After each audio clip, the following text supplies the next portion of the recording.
আপনি আজকাল অনেক বেশি আমায় নজরে রাখছেন অতিথি। আমার এখন কি ভাবা উচিত? আপনি প্রেমে পড়েছেন নাকি ভালোবেসে ফেলেছেন? দুটোর মাঝে পার্থক্য আছে কি? অবশ্যই। প্রেমে যখন তখন পড়া যায়, যে কোনো বয়সে পড়া যায়। আপনি আপনার 60 বছর বয়সেও নির্দ্বিধায় প্রেমে পড়ে যেতে পারবেন। কিন্তু ভালোবাসার সংজ্ঞাটা আলাদা। ভালোবাসাটা হুট করে হয় না।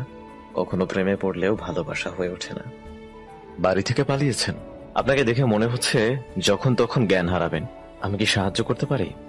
আমি পাশে দাঁড়ানো ছেলেটাকে ভালোভাবে লক্ষ্য করলাম। মাথায় ঝাঁকড়া চুল, চুলের আড়ালে চশমা পরিহিত, একজোড়া তীক্ষ্ণ চোখ।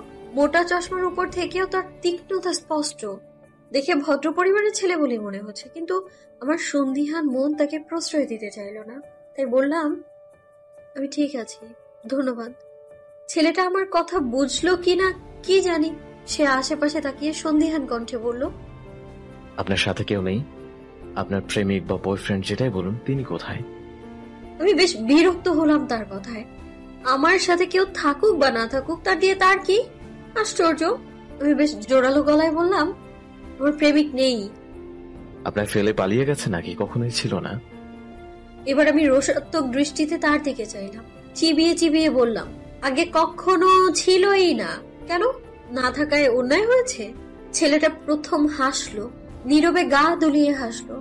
হাসির সাথে তার ঝাঁকড়া চুলগুলো তুলে উঠলো। ভীষণ স্নিগ্ধ এই দৃশ্যটা। কিন্তু এই মুহূর্তে তার স্নিগ্ধতা না আমার অসহ্য ঠেকলো। আমিও অন্যদিকে চেয়ে বসলাম। আমার থেকে বেশ দূরত্ব রেখে সে স্টেশনে বেঞ্চে বসলো। ব্যাগ থেকে পানির বোতল বের করে আমার দিকে এগিয়ে দিয়ে বলল, একটু পানি খেয়ে নিন, আপনার ভালো লাগবে।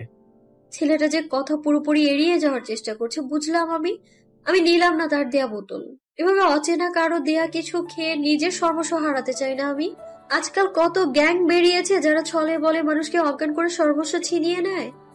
যদিও আমার কাছে তেমন কিছু নেই, কেবল পার্সে 1000 খানেক টাকা আর মোবাইল ছাড়া আর কিছুই নেই।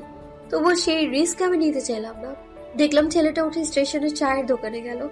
1 কাপ চা খেলো সময় নিয়ে। তার চা খাওয়ার ধরনটাও বেশ সুন্দর। প্রতি চুমুকের পর সে চোখ বুঝে তাও উপভোগ করে। বিল পে করার সময় 1 বোতল পানি কিনে ফিরে আসলো সে। আমার সামনে এসে দাঁড়িয়ে ভারী গলায় বলল, এটা দোকান থেকে এনেছি, দেখেছেন নিশ্চয়। আমি মোটেও কোনো অজ্ঞান দলের সদস্য নই। আপনার সিক লাগছে তাই সাহায্য করতে চাইছি। যতদূর জানি আমার পাশের সিটটা আপনার। গাড়ি চলতে শুরু করার পর অসুস্থ হয়ে পড়লে আমার যাত্রাপথটা আপনার সেবা করতে করতে কেটে যাবে। সেটা চাচ্ছি না বলে এখন একবারই সাহায্য করলাম। বোতলটা আমার পাশে রেখে চলে যেতে নিয়ে আবারও দাঁড়িয়ে পড়লো সে। পেছন ফিরে বলল, পানিটা খেয়ে নিবেন, আমায় ধন্যবাদ দিতে হবে না। অসুস্থ মেয়ে লোকের ধন্যবাদ আমি পছন্দ করি না। আমি বাকরুদ্ধ হয়ে তাকিয়ে রইলাম। অনুভব করলাম আমার শরীরে হুড়হুড় করে জ্বর বাড়ছে। কথা বলতে ইচ্ছে হচ্ছে না। সকালে না খেয়ে বেরিয়ে পড়েছি। বাড়িতে নিশ্চয়ই এতক্ষণে আমার খোঁজ পড়ে গেছে। তালুকদার বাড়ির মেয়ে বিয়ে থেকে পালিয়েছে, এই সংবাদ যখন মহল্লায় ছড়িয়ে পড়বে তখন কেমন রিয়েক্ট করবে বাবা, এটা ভেবে চিন্তাগ্রস্ত হলাম আমি। বিয়ে শাদী নিয়ে আগ্রহ আমার কোনো কালেই ছিল না। একাকী জীবনের ঝামেলা ঝঞ্ঝাটের শেষ নেই, সেখানে বিয়ে করে আরো ঝামেলা বহন করার মতো সাধ্য তো আমার নেই। আমাদের বাড়িতে পুরনো এক নিয়ম আছে। আমাদের বিশাল জনসংখ্যার বাড়িটিতে কখনো আয়োজন করে বিয়ে হয় না। 2 মাস বসে পাত্র দেখা, তারপর পছন্দ হলে বিয়ে। এই নিয়মের বাইরে ছিলেন আমার দাদু। তার মতে এই অপ্রয়োজনীয় জিনিসে সময় নষ্ট না করে জীবন জীবনের মতো চলুক। কখনো চোখের সুপাত্র বা পাত্রী পেলে চুপ করে বিয়ে দেয়া যাবে। দাদু বেঁচে নেই, তিনি গত হয়েছেন বছর 6 হয়েছে। তবে তার রেখে যাওয়ার রীতি এখনো চলছে। আমার বিয়েটা বাবা হঠাৎ করে 3 দিন আগে ঠিক করেছেন। পাত্র সম্পর্কে তার এক বন্ধুর ছেলে, অতীব গুণ সম্পন্ন। পাত্রকে দেখতেই তার মেয়ের জামাই হিসেবে পছন্দ হয়ে গেল। এমন যোগ্য পাত্র হাতছাড়া করার কথা তিনি একবারও ভাবতে পারলেন না। বাড়িতে এসে সবাইকে ডেকে জানালেন আমার বিয়ের কথা। আমি তো রীতিমতো থ। বাবার কথার উপর কথা বলার নিষেধাজ্ঞা থাকায় কিছু বলতেও পারলাম না। সেদিনই ঠিক করে নিয়েছি পালাবো আমি। আমার এই প্ল্যানে সাহায্য করলেন আমার একমাত্র মামা। তবে তিনিও এখন গা ঢাকা দিয়েছেন। মাস 2-এর মাঝে তার কোনো খোঁজ পাওয়া যাবে না। হয়তো পাহাড় কিংবা সমুদ্রে ঘুরে বেড়াবে সে। বাড়িতে আমাকে খুঁজে না পেলেই সন্দেহের তীর মামার দিকে ছুটবে। বাবা হয়তো মামার সেই 10 বছর আগের ছবি দিয়ে পোস্টার ছাপিয়ে এলাকায় লাগিয়ে দেবেন। এগুলো সামান্য পরিমাণ প্রাইজ মানির কথাও উল্লেখ থাকবে তাতে। বাবা এটা জেনে বুঝেই করেন। টাকার লোভ সব থেকে বড় লোভ। কেউ না কেউ টাকার লোভে ঠিক তাকে বাড়ির মানুষ রূপী গাধাটাকে খুঁজে বের করবে বলে বিশ্বাস তার। এবার আসি আমার কথায়। আমি আদ্রিতা আঞ্জুম, অনার্স 2য় বর্ষের ছাত্রী। আমি মূলত ঈদের ছুটিতেই বাড়ি এসেছি। রাজশাহীতে থেকে পড়াশোনা করি আমি। বাবা মায়ের 3য় সন্তান। আমার থেকে বড় 2জন ভাই আছে, বড় ভাই আদিব আর মেজ ভাইয়া আকিব। বড় ভাই বিবাহিত। মেজ ভাইয়া বিয়ে থেকে পালাতে বিদেশে আশ্রয় নিয়েছেন। মেজ ভাইয়ার পর আমিও একমাত্র সাহসী ব্যক্তি যিনি বিয়ে থেকে পালিয়েছি।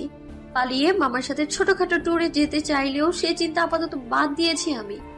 আমার উদ্দেশ্য এখন রাজশাহী। হোস্টেলে ওঠার চিন্তা আপাতত করছি না আমি।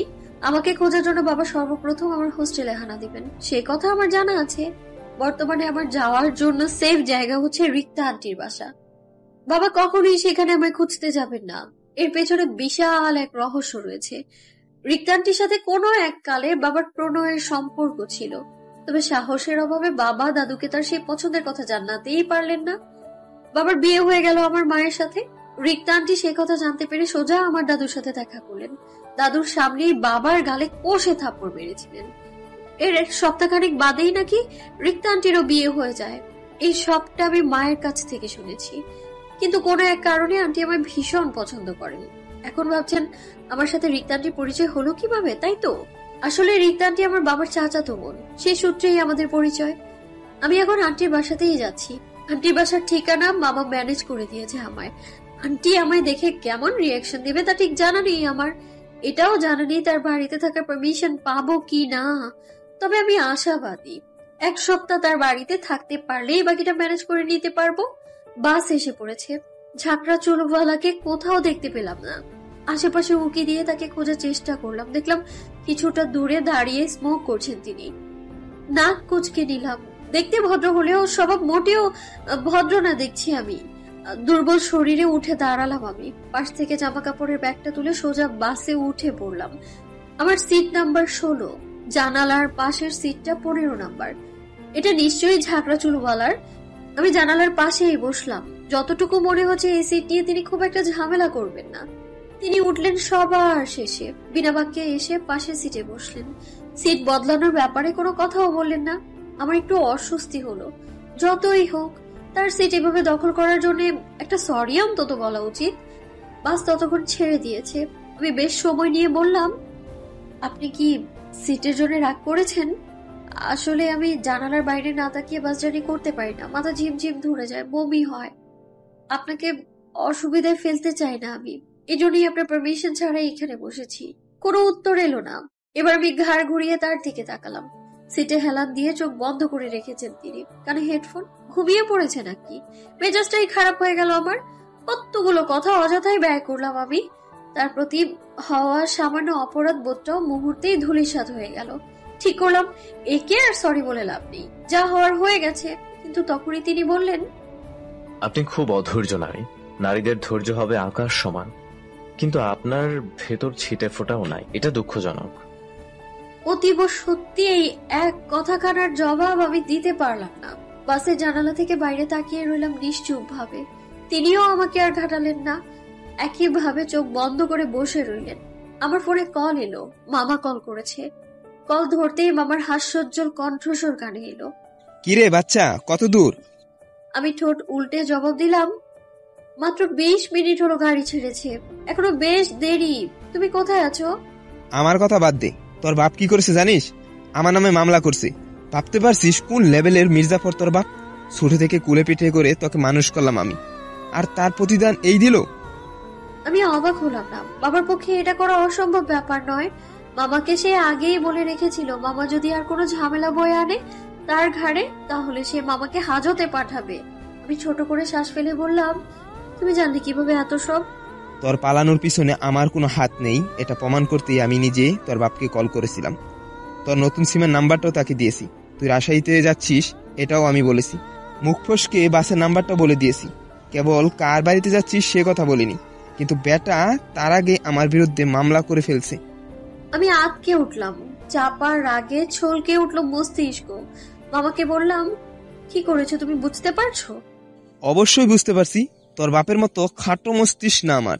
কথা হচ্ছে তোর বাপ যখন তখন পুলিশ নিয়ে তোর বাস আটকাবে।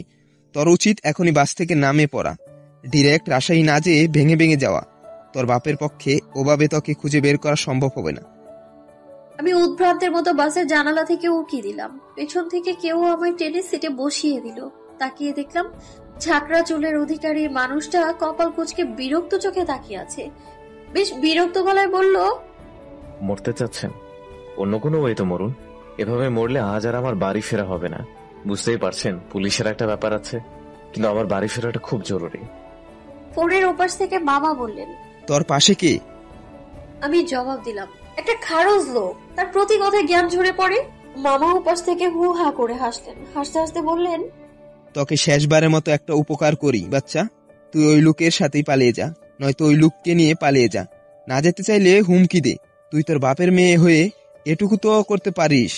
হুমকি দেওয়ার ব্যাপারটা তোদের রক্তের সাথে মিশে আছে। আমি মামার মস্করা শোনার মুডে নেই এই মুহূর্তে, তাই রেগে বললাম, মস্করা রাখো তো, ভালো বুদ্ধি থাকলে দাও। বিপদে তো ফেলেছই, এখন বের হওয়ার একটা উপায় দাও অন্তত। আমি মোটেই মস্করা করছি না আদ্রি। ভেবে দেখ, তোর একার পক্ষে ভেঙে ভেঙে রাজশাহী যাওয়া কিছুতেই সম্ভব নয়। যতই হোক তুই সাহসী। যেতে রাত হবে, রাতের বেলা একা একটা মেয়ে ঝাড়নি করা মোটেও সহজ কাজ না। লোকটার কাছে সাহায্য চা, দেখতে সুন্দর হলে প্রেমেও পড়তে পারিস। আমার পুরোপুরি কথা না মানতে চাইলেও বুঝলাম এটা সত্যি। আমার জন্য রাতে একা জার্নি করাটা সুবিধার হবে না, কিন্তু পাশের মানুষটা কি আদৌ হেল্প করবে? এই মুহূর্তে বাস থেকে নেমে না গেলে বাবার হাতে ধরা খাওয়ার সম্ভাবনা প্রায় 70 ভাগ। বাকি 30 ভাগ সম্ভাবনা রয়েছে পুলিশের হাতে থানায় যাওয়ার। বাবা হয়তো আমার নামেও ইতিমধ্যে মামলা ঠুকে দিয়েছেন, মানহানির মামলা। আমি তপ্ত শ্বাস ফেলে পাশের মানুষটার দিকে তাকালাম। তিনি বুকে হাত বেঁধে সিটে চোখ বন্ধ করে এলিয়ে রেখেছেন। সূর্যের নরম আলো এসে তার মুখে পড়ছে, তাতে বিন্দু মাত্র বিরক্তি নেই তার চোখে মুখে। আমি পাহাড় সমান সংকোচ নিয়ে তাকে ডাকলাম, এই যে শুনছেন? তিনি শুনলেন না। আমি একটু আড়ষ্ট হয়ে বসলাম, আঙুল দিয়ে তার হাতে মৃদু টোকা দিলাম, মুখে বললাম, এই যে একটু দরকার। তিনি ধীরে সুস্থে চোখ মিলে তাকালেন, আমার দিকে পূর্ণ দৃষ্টি ফেলে বললেন, বলে ফেলুন, শুনছি। কেমন কাট কাট জবাব। আমি খানিক দ্বিধায় পড়লাম। অপরিচিত মানুষটাকে এতখানি ভরসা করা কি উচিত হবে? কিন্তু সামনে আসন্ন বিপদের কথা চিন্তা হতেই দ্বিতীয়বার না ভেবে বলে ফেললাম, আমায় পালাতে হেল্প করুন প্লিজ। যখন তখন আমার বাবা পুলিশ সহিত এসে বাস থামিয়ে নিবে। তিনি ভ্রু কুঁচকে বললেন, আমি কি করতে পারি? সাহায্য, আমার সাথে চলুন। কিছু মুহূর্ত পূর্বে আপনি আমার দেয়া পানি খেতেও ভয় পাচ্ছিলেন, যতদূর মনে পড়ে। হঠাৎ এই মন পরিবর্তনের কারণ? আমি কিন্তু খারাপ হতেই পারি। আমি জবাব দিতে পারলাম না। আমি তো কেবল তাকে এখনো পুরোপুরি বিশ্বাস করে উঠতে পারছি না। কেবল সাহায্য চাওয়ার মতো মানুষ আশেপাশে নেই, তাই বাধ্য হয়ে তার সাহায্য নিচ্ছি। এই কথা তাকে বলা যাবে না তো। ততক্ষণে সে সিট ছেড়ে উঠে দাঁড়িয়েছে। বাসের হেল্পারকে ডেকে বললেন, মামা, বাস সাইড করো, এমার্জেন্সি, আমাদের এখনই নামতে হবে। পরক্ষণে আমার দিকে তাকিয়ে বলল, বসে আছেন কেন? চলে আসুন। সুন্দরী মেয়েদের আবদার প্রত্যাখ্যান করতে পারি না আমি। বাস সাইড করা হলো। হেল্পার লোকটা অল্প বয়সী। সে এগিয়ে এসে বলল, কেউ মারা গেছে ভাই? আমি তাকালাম আমার প্রতিবেশী সিটের ঝাঁকড়া চুলওয়ালার দিকে। সে বেশ স্বাভাবিক ভাবেই বললেন, তার থেকেও ভয়ঙ্কর কিছু। ধন্যবাদ আপনাকে। আমরা নেমে পড়লাম বাস থেকে। দুরু দুরু মন নিয়ে ছোট ছোট পায়ে এগিয়ে চললাম তার পিছু পিছু। আমার ফোনে আবারও কল এলো মামার থেকে। রিসিভ করতেই তিনি বলে উঠলেন, সর্বনাশ হয়েছে, তোর বাপ 12 জন পুলিশ সমেত পরবর্তী স্টপে অপেক্ষা করছেন। কি স্বৈরাচারী বাপ তোর। আমি ক্লান্ত গলায় জবাব দিলাম, কোথায় আছি ঠিক বলতে পারছি না, বাস থেকে নেমেছি। পাশের যে খারস ব্যক্তি কোথায়, তাকে নিয়ে নেমেছিস? Good job. ফোনটা তার কাছে দে তো, ব্যাটাকে একটু গাটিয়ে দেখি। আমি কোনো কথা ছাড়াই তার দিকে ফোনটা এগিয়ে দিলাম। তিনি ভ্রু উঁচিয়ে তাকালো। বললাম, মামা কথা বলবে। তিনি আমার হাত থেকে ফোনটা নিয়ে সুন্দর করে সালাম দিলেন। মামার সাথে তার অনেকক্ষণ কথা হলো। আমি পুরোটা সময় চুপচাপ দাঁড়িয়েছিলাম। কল কাটতেই তিনি বলে উঠলেন, আপনার মামা বেশ মজার মানুষ। আপনাকে নিয়ে ভদ্রলোক প্রচন্ড চিন্তায় ভুগছেন। আমি তার এই কথার জবাব দেওয়ার প্রয়োজন মনে করলাম না। তাকে উল্টো প্রশ্ন করলাম, আমরা কোথায় যাব এখন? কোনো নাস্তার হোটেলে। আপনি সকাল থেকে না খেয়ে আছেন নাকি? আজ অনেক জার্নি হবে, না খেয়ে জার্নি করাটা ঠিক হবে না, অসুস্থ হয়ে পড়বেন। আমরা পাশের এক নাস্তার হোটেলে গেলাম। পরোটা শেষ হয়ে গেছে, ডিম সিদ্ধ আর সিঙ্গারা অর্ডার করা হলো। খাবার আসতে 2 মিনিট দেরি হবে। সিঙ্গারা ভাজার জন্য কেবল তেলে দেয়া হয়েছে, আমি সেই দিকেই তাকিয়ে আছি। ঘ্রাণে ক্ষুধা আরো বেড়ে গেছে। তিনি বললেন, আপনি বেশ অদ্ভুত। আমার সাথে এতটা পথ যাওয়ার প্ল্যান করেছেন, কিন্তু এখন পর্যন্ত আমার পরিচয় দূরে নামটাও জানতে চাইলেন না। আপনি কি একটু ভয় পাচ্ছেন না? আমি স্বভাবতই খুবই সন্দেহপ্রবণ। টুক করে কাউকে পছন্দ করে ফেলার মতো না আমি। কাউকে পুরোপুরি ভাবে বিশ্বাস করতে লম্বা সময় প্রয়োজন হয় আমার। সেখানে সকালে দেখা হয়ে যাওয়া একটা ছেলেকে বিশ্বাস করার তো প্রশ্নই আসে না। তবে তাকে খুব একটা অবিশ্বাস্য করতে যাচ্ছি না। এতটুকু সময় তাতে যতটুকু বুঝেছি, সে বেশ প্রাণোচ্ছল স্বভাবের একজন মানুষ। মানুষের সাথে মিশে যেতে পারে মুহূর্তের মধ্যেই। এই ধরনের মানুষরা বিপদে জড়িয়ে পড়ে বেশি, কারণ তারা সহজেই সবাইকে বিশ্বাস করে নেয়। আমিও তো তার কাছে অজানা, তবু কেন সে হেল্প করতে চাইলো? কারণ সে বোকা, ভীষণ বোকা। এমনও হতে পারতো আমি তাকে অপহরণ করে মোটা অঙ্কের টাকা দাবি করলাম। তপ্ত শ্বাস ফেললাম আমি। তার দিকে সোজা চোখে তাকিয়ে বললাম, আমি আপনাকে বিশ্বাস করিনি, আমি কেবল আপনার উপর ভরসা রেখেছি। আপনি আমার ভরসা রাখতে না পারলে তা আমাকে কোনোভাবে ক্ষতি করতে পারবেন না। তিনি হাসলেন, নিঃশব্দে গা কাঁপিয়ে হাসি। আমি অপলক তাকিয়ে রইলাম। কি ভীষণ সুন্দর লাগছে। কোনো সিনেমার নায়ক কিংবা রাজকুমারের মতো সৌন্দর্য নেই তার, কিন্তু তবুও অপরূপ, যেন কোনো উপন্যাসের পাতা থেকে উঠে আসা শুদ্ধ মানব। আমার সত্যি তার নাম জানতে ইচ্ছে হলো। এই অদ্ভুত সুন্দর মানুষটার নামটাও নিশ্চয়ই অদ্ভুত হবে। খাবার চলে এসেছে। আমি পরোটা ছিঁড়ে মুখে না দিয়ে তার দিকে তাকালাম। জিভ দিয়ে ঠোঁট ভিজিয়ে নিয়ে বললাম, আপনার নাম? তিনি মাথা উঁচু করে ভ্রু বাঁকালেন। আমি নড়ে চড়ে পুনরায় বললাম, আপনার নাম জানতে চাচ্ছি। ভেবেছিলাম এই বিষয়ে সে মজা উড়াবে, হয়তো আবারও গা দুলিয়ে হাসবে, কিন্তু তেমন কিছুই না করে ফের স্বাভাবিকভাবেই জবাব দিলেন সে, স্বচ্ছ। আমি হেসে বললাম, ইউ মিন পরিষ্কার? এটাই আপনার নাম? তিনি মুচকি হাসলেন। খাবার চিবোতে চিবোতে বললেন, কেন, আপনার আমার নামটা পছন্দ হয়নি? পছন্দ না হলে আপনি একটা নাম দিতে পারেন। পছন্দ কেন হবে না? নামটা একদম আপনিই টাইপ। বরং আপনার নাম এটা না হয়ে অন্য কিছু হলেই বেমানান লাগতো। তিনি পুনরায় হাসলেন, তবে জবাব দিলেন না। খাওয়া দাওয়া শেষে আমরা অটোয় চেপে রেল স্টেশন চলে গেলাম। জীবনের প্রথম রেল যাত্রা হতে চলেছে আমার। আইডিয়াটা স্বচ্ছর। রেল মাঝ রাস্তায় থামিয়ে দেওয়ার ক্ষমতা আমার বাবার নেই, তাই এটা আপাতত সেফ বলা চলে। স্বচ্ছ পুরো একটা কেবিন বুক করতে চাইলেন, কিন্তু আমি বাধা দিলাম। অপরিচিত একটা ছেলের সাথে কেবিনে একা যাওয়াটা আপাতত দৃষ্টিতে খারাপ বলেই মনে হলো আমার। নর্মাল 2টো টিকিট কাটা হলো। রাজশাহীতে পৌঁছাতে প্রায় 6 ঘন্টার মতো লাগবে। দীর্ঘ জার্নি। ছোটবেলায় ট্রেন কবিতায় পড়েছিলাম, ট্রেন ঝক ঝকাঝক শব্দে চলে। আজ তার নিজ থেকে উপলব্ধি করলাম, কি ভীষণ শব্দ, মাথা ধরে আসে। তবুও ভালো লাগছে। ট্রেনের জানালা থেকে পুরো আকাশটা দেখা যাচ্ছে। নীলচে আকাশে গাংচিল উড়ে বেড়াচ্ছে। কিছু ছেলে মেয়ে আকাশের বুকে ঘুরিয়ে ওড়ানোর চেষ্টা করছে। পর্যাপ্ত বাতাস না থাকায় তা উপরে উঠছে না। রেল লাইনের পাশ ঘেঁষে বিশাল মাঠ। ছেলেরা ক্রিকেট খেলছে, বাচ্চাগুলোর পরনের জামা ধুলো মাটিতে একাকার।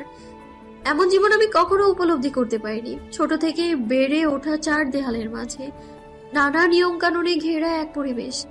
রোজ বিকেলে ছাদে ওঠার সুযোগ হতো, নিজেকে তখন মুক্ত পাখির ন্যায় মনে হতো। তখন থেকেই আকাশটা ভীষণ প্রিয় হয়ে উঠেছে আমার। এই নীলচে আকাশের প্রতি আমার প্রেম বোধহয় 20 বছর ছাড়ালো। কিছু খাবেন? দুপুরে তো কিছুই খাওয়া হয়নি, ক্ষুধা লেগেছে নিশ্চয়ই। কথাটা আমাকে জিজ্ঞেস করলেও আমি উত্তর দেওয়ার পূর্বে সে ব্যাগ থেকে একটা পাউরুটির প্যাকেট বের করে দিল আমার হাতে। আশেপাশে তাকিয়ে বলল, এখানে চা পাওয়া যায়, ফ্লাস্কে করে বিক্রি করে, খাবেন? এবারও সে আমার উত্তরের অপেক্ষা করলো না, সিট থেকে বের হয়ে চা আনতে চলে গেল। আমি সেই দিকে তাকিয়ে মুচকি হাসলাম। না চাইতেও মানুষটাকে বেশ ভালো লেগে যাচ্ছে। আমরা যখন রাজশাহীতে পৌঁছলাম তখন ঘড়িতে বেজে সন্ধ্যা 7টা। দীর্ঘ এই জার্নিতে কোমর যেন বেঁকে গিয়েছে আমার। সোজা হয়ে দাঁড়াতে বেগ পেতে হলো। স্বচ্ছ আমাকে এগিয়ে দিতে চাইলো, কিন্তু আমি মানা করে দিলাম। একটা মানুষের থেকে আর কত হেল্প নেওয়া যায়? বরং তার থেকে সাহায্য নিতে বরং বেশ লজ্জা লাগবে আমার। এর মাঝে স্বচ্ছ বাড়ি থেকে কল এলো। তার তো বাড়িতে দুপুরের দিকে পৌঁছে যাওয়ার কথা। আমার জন্যই এতটা দেরি হয়ে গেল। পরিবারের লোকেরা নিশ্চয়ই চিন্তা করছে। আমার মন খারাপ হয়ে এলো। দেখলাম সে কপালে ভাঁজ ফেলে ফোনে কথা বলছে। সিরিয়াস কিছু কি? স্বচ্ছ কথা শেষ করে বেশ স্বাভাবিকভাবেই জানালো, আমাকে এখন যেতে হবে মিস, দুঃখিত। আপনার হয়তো বাকিটা একাকেই ম্যানেজ করতে হবে। সাবধানে থাকবেন। আমার হয়তো মন খারাপ হলো সামান্য, কিন্তু তাতে পাত্তা দিলাম না। হেসে বললাম, আপনাকে ধন্যবাদ, বাকিটা আমি একাই যেতে পারবো, আপনি যেতে পারেন। স্বচ্ছ চলে গেল। আমি ঠায় দাঁড়িয়ে রইলাম। আন্টির বাসা তো আমি চিনি না। রাজশাহীতে আমি পড়াশোনার জন্য থাকলেও হল থেকে বেরিয়ে কখনো কোথাও ঘুরতে যাওয়া হয়নি আমার।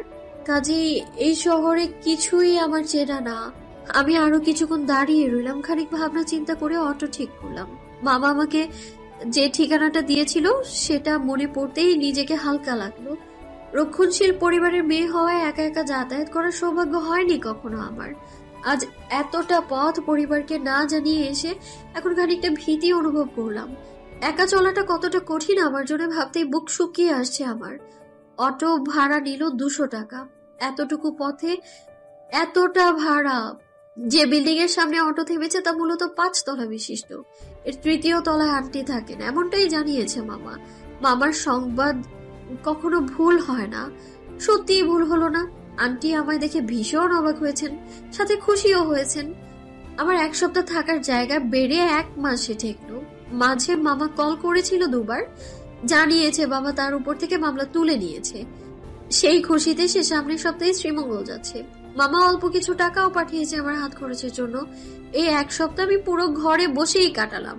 আন্টি আমায় এখনো পর্যন্ত এভাবে তার বাসাতে আসার কারণটা জিজ্ঞেস করেননি, বরং আমি আশায় যেন তার উপকারই হয়েছে। সে প্রাণ খুলে গল্প করতে পারে, তার হাতের নতুন নতুন রেসিপি খাইয়ে তার ফিডব্যাক নিতে পারে। আমার সময়ও বেশ ভালোই চলছে এভাবে। এর মাঝে স্বচ্ছ নামক মানুষটাকে ভুলে বসলাম আমি। ভুলে বসলাম তার ঝাঁকড়া চুলের সৌন্দর্যের কথা। চশমার আড়ালে থাকা তীক্ষ্ণ এক জোড়া চোখকে ভুলে বসলাম আমি। এতটা স্বার্থপর আমি। তার সাথে আমার দেখা হলো এক বিকেলে অনাকাঙ্ক্ষিত ভাবে। আন্টি সেদিন অনেক কাপড় কেচেছেন। কাপড় শুকোতে দেওয়া হয়েছে ছাদে। আন্টির হাঁটুতে সমস্যা রয়েছে, খুব বেশি সিঁড়ি বেয়ে উপরে ওঠানামা করতে পারেন না তিনি। তখন বিকেল পড়েছে, সোনালি সূর্য ডুবে নরম আলো ছড়িয়ে পড়েছে। আন্টি আমায় বললেন ছাদ থেকে কাপড়গুলো এনে দেওয়ার জন্য। এর পূর্বে আমি কখনোই আন্টিদের ছাদে যাইনি, বাসা থেকে বেরই হয়নি বললে চলে। ছাদটা বেশ সুন্দর আর পরিপাটি, বিভিন্ন ফুল গাছ দিয়ে সাজানো। অর্কিড জাতীয় ফুল সংখ্যা বেশি। যে ব্যক্তির গাছ তিনি বেশ রুচিশীল হবেন। আমি ছাদে দাঁড়িয়ে রইলাম অনেকক্ষণ। সন্ধ্যা ঘনিয়ে আসা পর্যন্ত অপেক্ষা করলাম। যখন দিনের আলো মিলিয়ে যেতে শুরু করলো, তখন কাপড় নিয়ে নিচে নামতে যেয়ে আবিষ্কার করলাম স্বচ্ছকে। সেই ঝাঁকড়া চুলার তীক্ষ্ণ এক জোড়া চোখ। আমি স্তব্ধ হলাম, থমকে যাওয়া দৃষ্টিতে তাকালাম, দেখলাম তাকে। এটা ভ্রম নয়, এটা সত্যি। প্রেমে পড়া বারণ, এই উক্তিটি সেই ছোট থেকে শুনে আসছি। আমার বংশের কেউ আজ অব্দি প্রেম নামক শব্দের সাথে পরিচিত হতে পারেনি। প্রেম ধ্বংস বয়ে আনে, এমনটাই বলা হয়েছে আমাদের। ঠিক বুঝতে শেখার পর থেকেই আমাদের এই বিষয়ে শিক্ষা প্রদান করা হয়েছে। আমরা ভাই বোনেরা আজ অব্দি সে কথা মাথায় রেখেই চলেছি। ভুলবশত কখনো কারোর প্রতি আকৃষ্ট হতে দেইনি নিজেদেরকে। এত বছরের সাধনা কি তবে বৃথা হতে গেল? বাদামি বর্ণের এই অগোছালো মানুষটাই তবে দৃষ্টি কেন থমকালো? কেন বুকের ভেতরটা তাকে দেখতে আনন্দজাল বুনতে লাগলো? এর উত্তর নেই আমার কাছে। এই অনুভূতি পুরোটাই নতুন, একটু অদ্ভুত, একটু মিষ্টি। মাথার উপরের আকাশটা ক্রমশ মলিন হতে লাগলো। ঝাঁকে ঝাঁকে পাখি উড়ে যাচ্ছে। বাড়ি ফেরার তারা খুব, তবে আমার মাঝে তেমন কোনো তাড়া নেই। আমি বেশ দাঁড়িয়ে আছি একই স্থানে। এতক্ষণ স্বচ্ছ ছাদের গেটের পাশের দেয়ালে হেলান দিয়ে দাঁড়িয়েছিল। এখন সে সোজা হয়ে হেঁটে আমার সামনে দাঁড়ালো। মুচকি হেসে বলল, পৃথিবী এতটা ছোট তা তো আশা করিনি। আবারও দেখা হয়ে গেল। আমি আমার বিস্ময় ভাব ধরে রাখতে পারলাম না। তাকে প্রশ্ন করে বসলাম, আপনি এখানে কিভাবে? যতদূর জানি এই বাড়িটা আমার বাবার। আমি যেহেতু নিজের বাড়ি এখনো তৈরি করতে পারিনি, তাই এখানেই আশ্রয় নিয়েছি। আপনার ব্যাপার কি, এখানে কেন? তার জবাবে হাসলাম আমি। তিনি যদি সহজভাবে বলতেন এটা তাদের বাড়ি, তাহলে বিষয়টা মোটেই এতটা প্রাণোচ্ছল হতো না। আমিও আশ্রয় নিয়েছি 3য় তলায়, ডান পাশের ফ্ল্যাটে। স্বভাবসুলভ হাসলো স্বচ্ছ। সন্ধ্যার মৃদু আলোতেও আমি লক্ষ্য করলাম তার সেই গা কাঁপানো হাসি। আমি অভিভূত হলাম। পলক না ফেলেই অস্ফুট স্বরে বলে উঠলাম, আপনার হাসি সুন্দর, ভীষণ সুন্দর। আপনার নামের মতোই স্বচ্ছ।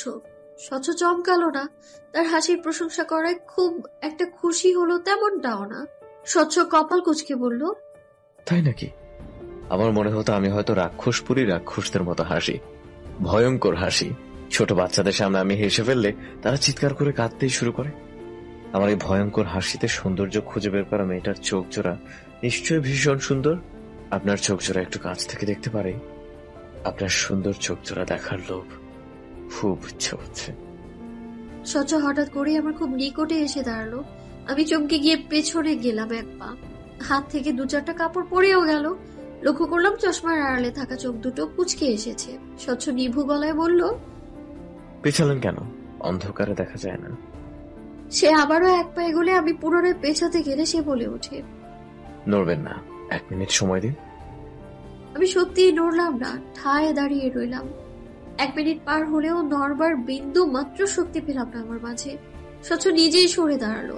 নিচ থেকে কাপড়গুলো তুলে আমার হাতে দিয়ে বিনা বাক্য ব্যয়ে ছাদ থেকে নেমে গেল সে। আমি তখনও ঘোরের মাঝে, শরীরে তীব্র কাঁপুনি অনুভব করলাম। আমার হাত পা কাঁপছে। স্বচ্ছ উইদাউট নোটিসে এভাবে কাছে আসাটা আমার মনে প্রভাব ফেলল খুব। 2 দিন ঘুম হলো না আমার। আমার জীবন কেমন করে যেন স্বচ্ছতে তলিয়ে গেল। উঠতে বসতে খেতে কেবল স্বচ্ছকে নিয়েই ভাবতে বসে গেলাম আমি। বিষয়টা এখানেই থামলো না। স্বচ্ছর প্রতি আমার অনুভূতি বাড়াবাড়ি পর্যায়ে চলে গেল। আজকাল হঠাৎ তাকে দেখতে মন চায়। দিনের অধিকাংশ সময়ই আমার কাটতে লাগলো বারান্দায় দাঁড়িয়ে। এই বুঝি স্বচ্ছ গেট থেকে ঢুকলো, কিন্তু তার তো দেখা নেই। সেদিনের পর থেকে যেন উধাও হয়ে গেছে সে। আমার ভারী দুঃখ হলো। আমি যার জন্য এতটা উতলা হলাম, সে কি আমার কথা একবারও ভাবে না? রোজ বিকেলে নিয়ম করে ছাদে যাওয়া হয় এখন, সেখানেও স্বচ্ছকে পাওয়া গেল না। স্বচ্ছহীন জীবন এভাবে 1 সপ্তাহ কেটে গেল আমার। একদিন হুট করেই বাবার নাম্বার থেকে কল আসলো। মামা এই নাম্বারটা অনেক আগেই বাবাকে দিয়েছে। এতদিন বাদে আজ কেন কল করলেন? আমার সন্দিহান মন চাপ অনুভব করলো। নিশ্চয়ই কিছু ঘটেছে, হয়তো খুব খারাপ কিছু। আমি কিছুটা আতঙ্ক নিয়েই কলটা রিসিভ করলাম। হ্যালো বাস থেকে বাবা গম্ভীর গলায় বললেন, আর কতদিন বেড়াবে? বাড়িতে ফিরছো না কেন? 2-1 দিনের মাঝেই চলে আসো। শুনেছি কিছুদিন বাদে নাকি পরীক্ষা তোমার। না পড়লে খাতায় কি লিখবে? আমার এই বংশের কোনো ছেলে মেয়ে ফেল করেনি কখনো। বাবার কথার উত্তর দেওয়ার আগেই মা বাবার থেকে ফোনটা ছিনিয়ে নিলেন। ফোন ধরে তিনি প্রায় কেঁদেই ফেললেন। এমন কেন করলি মনা? তুই বিয়ে করবি না এই কথা আমায় একবার বলতি। মা কি মরে গেছি? আমি বেঁচে থাকতে তোকে কেন এভাবে পালিয়ে থাকতে হবে শুনি? এত নিষ্ঠুর ভাবিস তুই আমায়? আমার চোখ পানিতে ভরে উঠেছে। অপরাধ বোধে মনটা হু হু করে কেঁদে উঠছে। সত্যি তো, আমি তাদের কাউকেই আমার মতামত জানাইনি। একবার অন্তত আমার জানানো উচিত ছিল। মা এখনো কাঁদছেন। আমি জবাব দেওয়ার মতো কিচ্ছু পাচ্ছি না। নিজেকে পৃথিবীর নিষ্ঠুরতম মানুষ বলে মনে হচ্ছে আমার। তখনই বড় ভাইয়ার গলা শুনলাম। ভাইয়া পাশ থেকে চিৎকার করে বলছে। আমি এবারও জবাব দিতে পারলাম না। ডুকরে কেঁদে উঠলাম। আমার কান্না হয়তো মা শুনলেন। সে নিজে কাঁদতে কাঁদতে আমার সান্ত্বনা দেওয়ার সুরে বললেন, কাঁদে না মনা, আমি তোর বিকাশে টাকা পাঠানোর ব্যবস্থা করছি। কালই চলে আয় না। তোর জন্য পাবদা মাছ আনিয়েছি। তোর ছোট্ট চাচু বাজার থেকে টাটকা মাছ খুঁজে এনেছে। বাবা মায়ের হাত থেকে ফোনটা নিয়ে নিলেন আর ধমক দিয়ে বললেন, কি শুরু করলে? এমন মরা কান্না শুরু করেছো কেন? আমি এখনো মরিনি। আর হ্যাঁ, তুমি আদ্রিতা, বাড়ি ফেরার জন্য প্রস্তুত হও। এতদিন মানুষের বাসায় থাকা ভালো না। এখন রাখছি। ফোনটা কেটে গেল। আমি সেদিন পুরো রাত কাঁদলাম। আন্টি এসে খেতে ডেকে গেল, আমি গেলাম না। পরক্ষণে আন্টি ভাত নিয়ে রুমে আসলেন, জোর করে খাইয়ে দিলেন আমায়। এতেও আমার দুঃখ হলো খুব। আমি আন্টিকে জড়িয়ে ধরে কেঁদে ফেললাম। তোমায় খুব মিস করবো আন্টি। এত কেন ভালোবাসলে তুমি আমায়? এখন তোমায় ছাড়া যেতে আমার কষ্ট হবে খুব। আন্টি হাসলেন। যত্ন করে তার শাড়ির আঁচলে মুখটা মুছে দিলেন, চোখ মুছে দিলেন আমার। কাঁদে না পাগল মেয়ে, তোমার লেখাপড়া তো এখানে, যখন ইচ্ছা তখনই চাইলেই চলে আসবে। আমার কান্না থামলো। সত্যি তো তাই। পরদিন সকালে আমার যাওয়া হলো না। আন্টি যেতে দিলেন না। সেদিন আন্টির বিবাহ বার্ষিকী ছিল। আন্টি ভালো মন্দ রান্না করলেন। সব ফ্ল্যাটে খাবার দেওয়া হলো। বাড়িওয়ালার বাড়িতে খাবার পাঠাতে দেওয়া হলো আমাকে। আমি সাথে সাথেই রাজি হয়ে গেলাম। বাড়িওয়ালার ফ্ল্যাট দ্বিতীয় তলায়। দ্বিতীয় তলায় একটাই ফ্ল্যাট, পুরো ফ্লোরটাই তাদের। কাঠের বিশাল দুপাটের দরজা। আমি বেল দিলাম, আগ্রহ ভরা দৃষ্টিতে চেয়ে রইলাম দরজার দিকে। তখনই দরজাটা খুলে উকে দিল কাঙ্ক্ষিত পুরুষটি। কতদিন বাদে দেখলাম তাকে। হৃৎপিণ্ডটা সেকেন্ডের জন্য হলেও থমকালো আমার। তার মাঝে তেমন কোনো লক্ষণ দেখা গেল না। সে তার স্বভাব মতোই হাসলো, বলল, আকাশ থেকে নেমে আসা অপসরী আমার ফ্ল্যাটের সামনে হাজির হলো কোন উদ্দেশ্যে? কিছু সময় সামনে দাঁড়িয়ে থাকা মানুষটাকে হাজারো বুঝতে চেষ্টা করলেও কেন যেন বোঝা হয়ে ওঠে না। আমিও তেমনি স্বচ্ছকে বুঝতে পারি না। তার ওই গাঢ় চোখের চাহনির পেছনের গোপনতা ধরতে পারি না আমি। দীর্ঘদিন তাকে দেখতে না পেরে যে ব্যথা অনুভব হয়েছিল, তাকে দেখা মাত্র তা আবারও গাঢ় হলো আমার। তার এই নির্লিপ্ততা আমার পোড়ালো খুব। তিনি তখনও নির্লিপ্ত দাঁড়িয়ে। ভেতরে আসবেন নাকি এভাবেই এক যুগ পারও করবেন? আমি তার দিকে ঝাঁপিতে ঢাকা প্লেটটা এগিয়ে দিলাম। মুখে বললাম, আন্টি পাঠিয়েছে তার বিবাহ বার্ষিকী উপলক্ষে। স্বচ্ছ প্লেটটা নিল না, কেমন ভ্রু বাঁকিয়ে তাকালো। হঠাৎ করেই সে দরজা থেকে সরে দাঁড়িয়ে দরজাটা পুরোপুরি ভাবে খুলে দিল। ভেতরে চলে আসুন, আম্মু কিচেনে আছে, তার কাছে দিয়ে দেন। অবশ্যই তাকে নিজের পরিচয় দিতে ভুলবেন না। অপরিচিত মানুষ দেখলে ঘাবড়ে যেয়ে চিৎকার চেঁচামেচি করার অভ্যাস আছে তার। কথা শেষ করে স্বচ্ছ উল্টো পথে হেঁটে রুমে ঢুকে দরজাটা বন্ধ করে দিল। একটু অপমান বোধ করলাম। আমি তার বাসায় প্রথম পা রেখেছি, তার অন্তত আমাকে আপ্যায়ন করা উচিত ছিল। এভাবে মুখের ওপর উল্টো পথে হেঁটে দরজাটা আটকে দেওয়া কেমন সভ্যতা এটা? স্বচ্ছর এই আচরণে সব থেকে আহত হলো আমার ব্যক্তিত্ব। লজ্জায় মাটির সাথে মিশে যেতে মন চাইলো আমার। তার প্রতি ভালো লাগা ইতিমধ্যে ইগোর কাছে মাটি চাপা পড়েছে। স্বচ্ছদের বাসার বেগুন ভাজা হচ্ছে, সাথে চিনি গুঁড়া চালের পোলাও। ঘ্রাণে পুরো ঘর ভরে উঠেছে। রান্নাঘর থেকে টুংটাং শব্দ আসছে। আমি অস্বস্তি অনুভব করলাম। এভাবে অজানা কারো রান্নাঘরে চলে যাওয়াটা বেশ অস্বস্তিকর। আমি খুব খুব করে কেসে উঠলাম। রান্নাঘর থেকে স্বচ্ছের মা বলে উঠলেন, কে ওখানে? কে এসেছে ঘরে? বলতে বলতেই তিনি খুন্তা হাতে বেরিয়ে এলেন। গেরুয়া রঙের ছাপার একটা শাড়ি পরনে বেশ স্বাস্থ্যবান একজন মহিলা তিনি। গায়ের রং ধবধবে ফর্সা না হলেও বেশ উজ্জ্বল। বোঝাই যাচ্ছে স্বচ্ছতার গায়ের রং পায়নি, চেহারাও তেমন একটা মিল নেই। স্বচ্ছর ভাষ্য মতে তার মা অপরিচিত কাউকে দেখলে চিৎকার চেঁচামেচি করেন, কিন্তু তেমন কিছুই তিনি করলেন না। তবে বেশ বিরক্ত হলেন বোধ হয়। আমায় দেখতেই তার চোখ মুখে কেমন বিষাদ নেমে এলো। তিনি কি মেজাজে বললেন, তুমি এখানে কেন? কিভাবে ঢুকলে? এতক্ষণের অস্বস্তি বোধের পারদটা এবার একেবারে স্কেল ছাড়ালো। প্রথম দেখায় বুঝি কেউ কাউকে এমন প্রশ্ন করে, নাকি এটা তাদের পারিবারিক সমস্যা? কিছুক্ষণ পূর্বে স্বচ্ছ অমানবিক আচরণ করলো, আর এখন তার মা। এমন পরিস্থিতিতে কিভাবে নিজের পরিচয় দিতে হয় জানা নেই আমার। তবুও দেয়ার মতো উপযুক্ত কোনো উত্তর খুঁজতে লাগলাম আমি। এসবের মাঝে স্বচ্ছ এখন পৌঁছে পেছনে এসে দাঁড়িয়েছে, সেটা টের পাইনি আমি। আম্মু, তিনি 3rd ফ্লোরের রিক্তা আন্টির বাসার অতিথি। আজ আন্টির বিবাহ বার্ষিকী। আন্টি খাবার পাঠিয়েছেন, সেটাই দিতে এসেছে। স্বচ্ছর প্রতি কৃতজ্ঞ অনুভব করলাম। একবার তার দিকে ফিরে দেখলাম সে ডাইনিং এর চেয়ারে বসে ফোনে কিছু একটা করছে। ভীষণ মনোযোগে চেয়ে আছে ফোনের স্ক্রিনে। এভাবে যদি একবার আমায় দেখতো, নিশ্চিত তার ওই গভীর চোখ জোড়া আমার ভেতরের তোলপাড়টা দেখতে পারতো। ওটা টেবিলে রেখে দাও। রিক্তা আপা কি হন তোমার? আমি পুনরায় ঘুরে স্বচ্ছের মায়ের দিকে তাকালাম। কেমন কঠিন করে রেখেছেন তিনি চোখ মুখ। আমি প্লেট টেবিলে নামিয়ে রেখে বললাম, তিনি সম্পর্কে আমার বাবার কাজিন হয়। আমি আন্টি বলে ডাকি তাকে। আমার কথার পিঠে তিনি আবার আর কিছু বললেন না। দ্রুত পায়ে রান্নাঘরে ঢুকে গেলেন। পোড়া গন্ধ আসছে, বেগুন ভাজা হয়তো পুড়ে গেছে।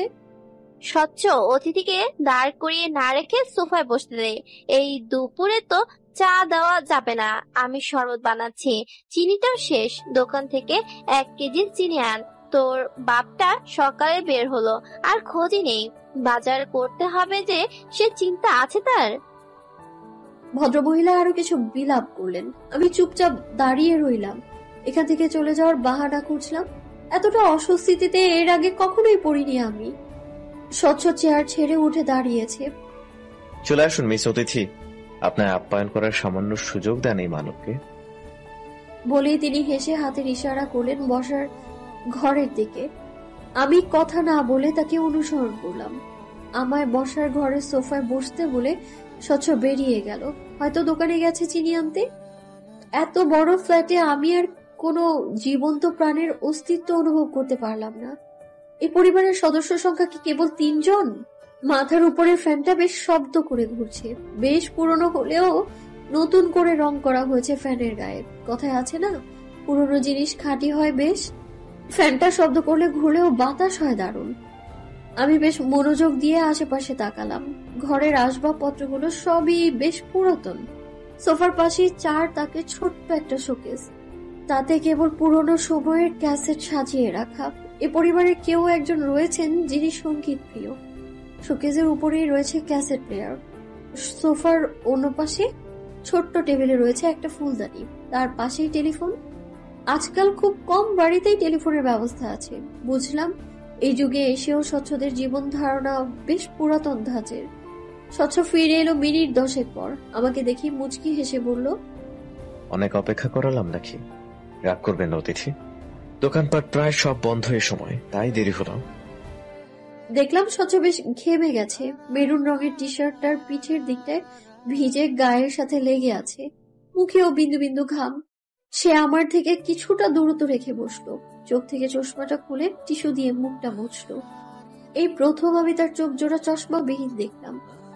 বাদামি রঙের চোখ জোড়া কি ভীষণ সুন্দর, ভয়ঙ্কর সুন্দর। স্বচ্ছ পুনরায় চশমা পরতে নিলে আমি ব্যস্ত গলায় বললাম, পরবে না, এভাবেই থাকুন, আপনার চোখ জোড়া সুন্দর। চশমাহীন চোখে স্বচ্ছ আমার দিকে গভীর চোখে তাকালো। আমি বোধহয় বেহায়া হলাম, লজ্জা ভুলে গিয়ে চেয়ে রইলাম তার দিকে। স্বচ্ছ বেশ গভীর গলায় বলল, এভাবে চেয়ে থাকলে প্রেমে পড়ে যাবেন। আমার প্রেম ভয়ঙ্কর, সেখান থেকে নিস্তার নেই। কিন্তু পরে বলবেন না যে আমি আপনার সাবধান করিনি। কি হলো আমার কি জানি, তবে সেই মুহূর্তে আমার মনে হয়েছিল আমি এখানে আর বেশিক্ষণ থাকলে কিছু অনুচিত ঘটনা ঘটবে। সেই অনুচিত ঘটতে যাওয়া ঘটনাকে থামাতে আমি ছুটে পালালাম। এক ছুটে 3য় তলায় এসে রুমে ঢুকে দরজাটা খিলাটলাম। আন্টি ততক্ষণ রান্নাঘরে। তখনও আমার দরজা লাগানোর শব্দ পেয়ে রান্নাঘর থেকে গলা উঁচিয়ে বললেন, কি হলো রে, এত শব্দ করে দরজা লাগালে কেন? কার জবাব দিবে কে? আমি তখন আমার বুকে আছে পড়া সমুদ্রের ঢেউয়ে ভাসছি, কখনো ডুবে যেয়ে নোনা জল খাচ্ছি। মনের ভিতর তৈরি হওয়া অনুভূতিকে বুঝতে যেয়ে আবিষ্কার করলাম আমি প্রেমে পড়েছি। স্বচ্ছ নামক ওই গা ছাড়া মানুষটার প্রেমে পড়েছি আমি। আমার মস্তিষ্কে এই প্রেম মানতে চাইল না।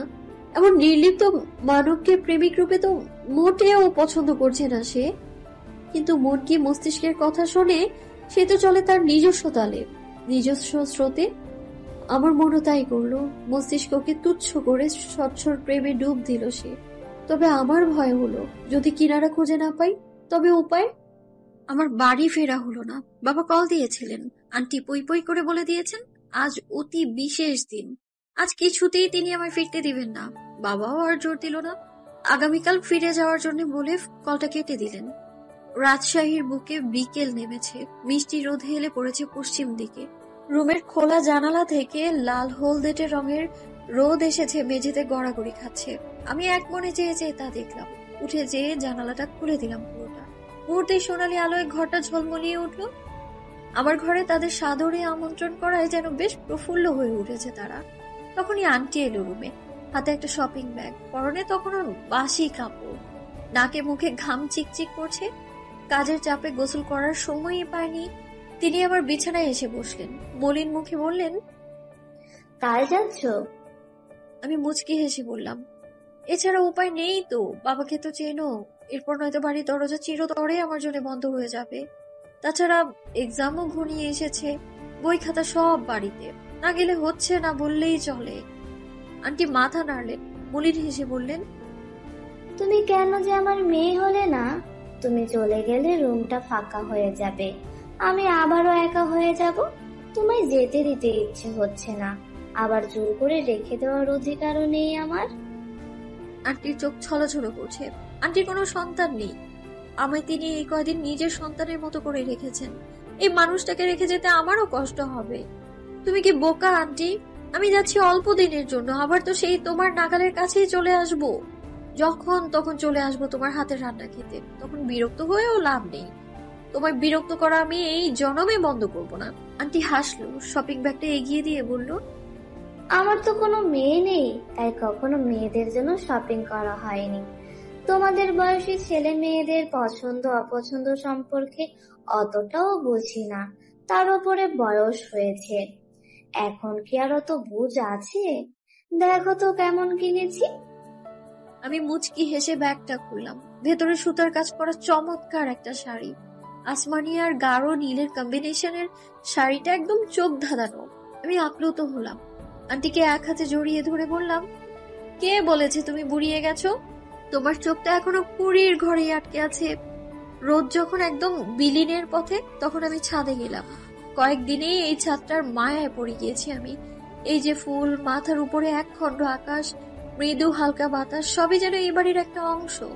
ছাদটা অধিকাংশ সময় ফাঁকা পড়ে রয়। এ বাড়ির কেউ খুব একটা আসা যাওয়া করে না এখানে, এজন্য বোধহয় ছাদটাও আমায় আপন করে নিয়েছে। আপনাকে উদাসীনই লাগছে, কারণ আমি না ঘুরেও কণ্ঠের মালিককে চিনতে পারলাম না। চিনি উপায় নেই। আমার ধ্যান জ্ঞান সব যে এই ব্যক্তিতেই আটকে আছে। স্বচ্ছ বিশাল এক বালতি হাতে ছাদে এসেছে। ছাদের এক কোণে পানির কল থেকে বালতিটা পানি ভরতে দিয়েছে সে। গাছগুলো আপনার? বলতে পারেন, তবে আমি খুব একটা যত্ন নেই না। পানি দেয়া, যত্ন নেয়া এসব মায়ের কাজ। নিজের যত্ন নিতেই সময় হয় না, সেখানে গাছের যত্নের কথা ভাবাটা বিলাসিতা। স্বচ্ছ লাল রঙের মগে করে গাছে পানি দিচ্ছে। আমি তাকিয়ে তাকিয়ে দেখছি। স্বচ্ছ আমার দিকে না তাকিয়ে বলল, আপনি আজকাল অনেক বেশি আমায় নজরে রাখছেন অতিথি। আমার এখন কি ভাবা উচিত? আপনি প্রেমে পড়েছেন নাকি ভালোবেসে ফেলেছেন? দুটোর মাঝে পার্থক্য আছে কি? অবশ্যই। প্রেমে যখন তখন পড়া যায়, যে কোনো বয়সে পড়া যায়। আপনি আপনার 60 বছর বয়সেও নির্দ্বিধায় প্রেমে পড়ে যেতে পারবেন। কিন্তু ভালোবাসার সংজ্ঞাটা আলাদা। ভালোবাসাটা হুট করে হয় না, কখনো প্রেমে পড়লেও ভালোবাসা হয়ে ওঠে না। আমি হাসলাম। দুপায়ে এগিয়ে যেয়ে তার কিছুটা পাশে দাঁড়ালাম। মনে হচ্ছে আপনার এই ব্যাপারে যথেষ্ট অভিজ্ঞতা আছে। কখনো কাউকে ভালোবেসেছিলেন নাকি? স্বচ্ছ গাছে পানি দেয়া থামিয়ে সোজা হয়ে দাঁড়ালো। ঝাঁকড়া চুলগুলো হাত দিয়ে নাড়িয়ে বলল, যদি হ্যাঁ বলি আপনি কি কষ্ট পাবেন অতিথি? আমি সোজা চোখে তাকালাম। এ লোক কখনোই সোজাভাবে কিছু বলতে পারে না। ঘুরিয়ে পেঁচিয়ে এটা সর্বদা আমার দিকেই তাক করবে। আমাকে অস্বস্তিতে ফেলাই যেন এর একমাত্র লক্ষ্য। আমিও তার জবাব না দিয়ে উল্টো প্রশ্ন করলাম, আমি কষ্ট পেলে কি আপনি আপনার ভালোবাসার ইতিহাস বদলে ফেলবেন? স্বচ্ছ বিভ্রান্ত হলো না, মুচকি হেসে বলল, আপনার জন্য এটুকু করতেই পারি। কেন করবেন? কারণ আছে নিশ্চয়ই। কিংবা এমনও হতে পারে আপনি আমার মাঝে আটকে গেছেন। লেট মি আস্ক ইউ, প্রেমে পড়েছেন নাকি ভালোবেসে ফেলেছেন? আমি চকচকে চোখে চেয়ে আছি স্বচ্ছের দিকে উত্তরের আশায়। স্বচ্ছর দৃষ্টি শান্ত হয়ে এসেছে। কেমন ঘোর লেগে যাচ্ছে তার চোখের দিকে তাকালে। আমি শক্ত হয়ে দাঁড়ালাম। তার মুখ থেকে হ্যাঁ না দু ধরনের উত্তর শোনার জন্যই নিজেকে প্রস্তুত করলাম। স্বচ্ছ হুট করেই উত্তর দিল না, সময় নিল। চোখ থেকে চশমা খুলে চশমার গ্লাস গেঞ্জিতে মুছল। পুনরায় তার চোখে দিয়ে আমার দিকে ফিরল, বলল, আমি কেন চশমা পরে থাকি জানেন? স্পষ্ট দেখতে সমস্যা বলে নয়। সবাই তেমনটাই ভাবে, কিন্তু আমার চোখের দৃষ্টিশক্তি ঠিকঠাক রয়েছে। আমি কেবল নিজেকে লুকাতে এই পথ বেছে নিয়েছি। কেউ চাইলে আমার চোখে তাকিয়ে আমার ভেতর পড়ে ফেলতে পারে না। তবে আমি আপনায় একটা সুযোগ দিতে চাই, নিজে উত্তর খুঁজে নিন। স্বচ্ছ পুনরায় চোখ থেকে চশমাটা খুলে মাথা ঝুঁকলো আমার নিকটে। আমাদের মাঝের দূরত্ব ক্রমশ হ্রাস হয়ে এলো। স্বচ্ছর দেওয়ার সুযোগটা আমি কাজে লাগাতে পারলাম না। তার অনুভূতি বুঝতে যেয়ে আমি নিজের অনুভূতি প্রকাশ করে ফেলার ভয়ে তটস্থ হলাম। দ্রুত দুপা পিছিয়ে গিয়ে বড় বড় শ্বাস ফেললাম। স্বচ্ছ ভ্রু বাঁকালো। কি হলো? আপনার নিজেকে লুকানোর এত পরিশ্রম বৃথা হতে দিতে পারি না। সত্যি কি তাই? আপনি বেশিই ভাবছেন। স্বচ্ছ হাসে। ইতিমধ্যে আকাশে আধারে ছেয়ে গেছে, সন্ধ্যার আজান পড়ে গেছে। স্বচ্ছ আমার দিকে না তাকিয়ে বলল, মাথায় কাপড় দেন অতিথি, সন্ধ্যায় খোলা চুলে থাকাটা ভালো না। আমি তার কথা শুনলাম। ওনার এক কোণা তুলে সযত্নে চুল ঢেকে দিলাম। আমাদের মাঝে আর কোনো কথা হলো না। নীরবে কিছু সময় কাটলো। ছাদ থেকে নামার সময় আমি নিচ থেকে তাকে জানালাম, কাল ফিরে যাচ্ছি, আর হয়তো দেখা নাও হতে পারে। স্বচ্ছর প্রতিক্রিয়া তেমন জোরালো দেখালো না। সে ভীষণ স্বাভাবিকভাবেই মাথা দোলালো, মুখে বলল, আচ্ছা, সাবধানে যাবেন। আমার এত কষ্ট হলো ব্যাস এতটুকুই। আরো কিছু বলতে পারতো। সামান্য মন খারাপ হওয়াটা কি উচিত ছিল না? আমার চলে যাওয়াটা কি এতটাই স্বাভাবিক তার কাছে? বুকে যন্ত্রণা চেপেও মুচকি হাসলাম। সে মুহূর্তেই তার উপর থেকে নিজের সেধে বাড়িয়ে দেয়া প্রেমের দাবিটা তুলে নিলাম। আমি বুঝে নিলাম এই মানবটা কখনোই আমার হওয়ার নয়। সে আমার জন্য নয়। আমরা দুজন দুজনের জীবন কেবল অতিরিক্ত একটা অধ্যায় মাত্র, যা নিছক অপ্রয়োজনীয়। তৃতীয় তলায় এসে আমি থামলাম। আমার গন্তব্য এখানেই সমাপ্ত। স্বচ্ছদের ফ্ল্যাট দ্বিতীয় তলায়। আমি তাকে কিছু বলা ছাড়াই ফ্ল্যাটের দরজা খুলে যেতে নিলে স্বচ্ছর কথায় থেমে গেলাম। অপরিচিত কাউকে খুব বেশি ভরসা করবেন না। সবাই কিন্তু ইমতিয়াজ আরফিন স্বচ্ছ নয়। কথাটা বলেই সে দ্রুত পায়ে নেমে গেলেন। একবারও পেছনে ফিরে তাকালেন না। আমি তাকে যেতে দেখলাম, সাথে দেখলাম আমার প্রথম প্রেমকে হারিয়ে যেতে, গভীরে, ভীষণ গভীরে, ধরা ছোঁয়ার বাইরে। বিরহের সকাল বোধহয় সুন্দর হয়, আয়োজন করে ভোর হয়, মিষ্টি আলো ছড়ায় সময় নিয়ে। পাখিদের সে কি আনন্দ! আমার বিরহে তারা সকলে উচ্ছ্বাসিত। আমার দহন বাড়লো। এই সুন্দর সকালটাকে বেদনার অধ্যায় মনে হলো আমার।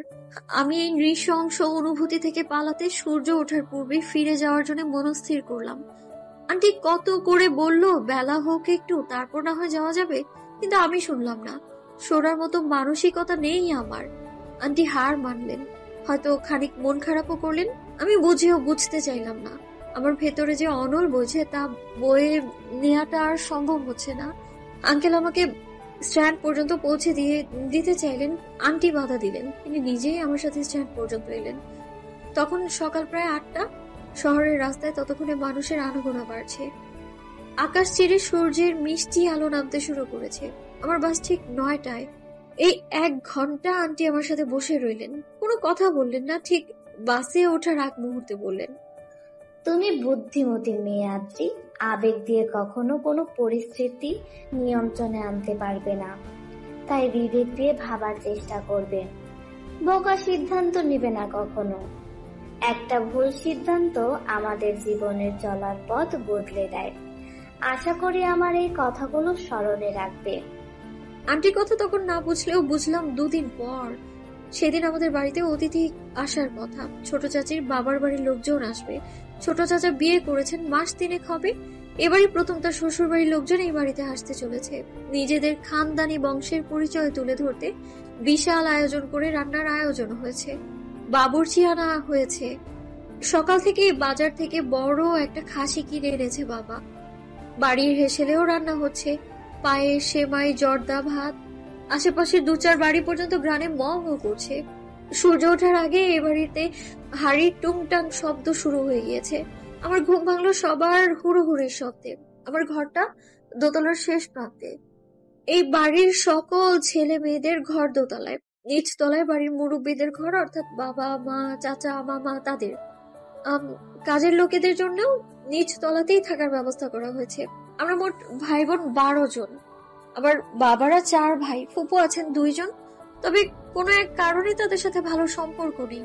কেন নেই তা জানার বিন্দু আগ্রহ আমার মাঝে নেই। নিজের সাথে এই বাড়ির সম্পর্কেরই টানাপোড়েন চলছে, সেখানে অন্যটা ভাবার সময় কই আমার। আমার ঘুম ভাঙলো ঠিক 8টায়। রাতে ঘুমিয়েছিলাম 4টা নাগাদ, অর্থাৎ মাত্র 4 ঘন্টা। মাথা ভার অনুভব করলাম।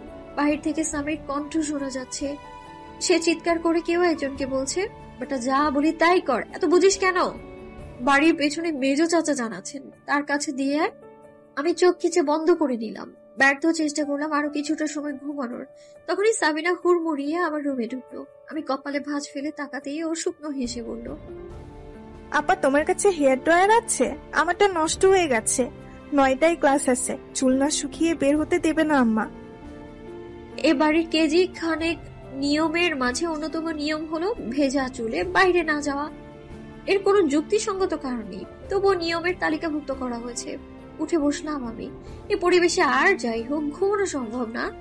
হাত উঁচু করে ড্রেসিং টেবিলের ড্রয়ারে ইশারা করে বললাম, ওখানে রাখা আছে, যাওয়ার আগে সুন্দর করে জায়গার জিনিস জায়গায় রেখে যাবি। সাবিনার চোখ মুখ জল জল করে উঠল। ব্যস্ত পায়ে ড্রয়ার থেকে নিয়ে বের হয়ে যেতে নিলেই আমি ওকে পেছন থেকে রাখলাম।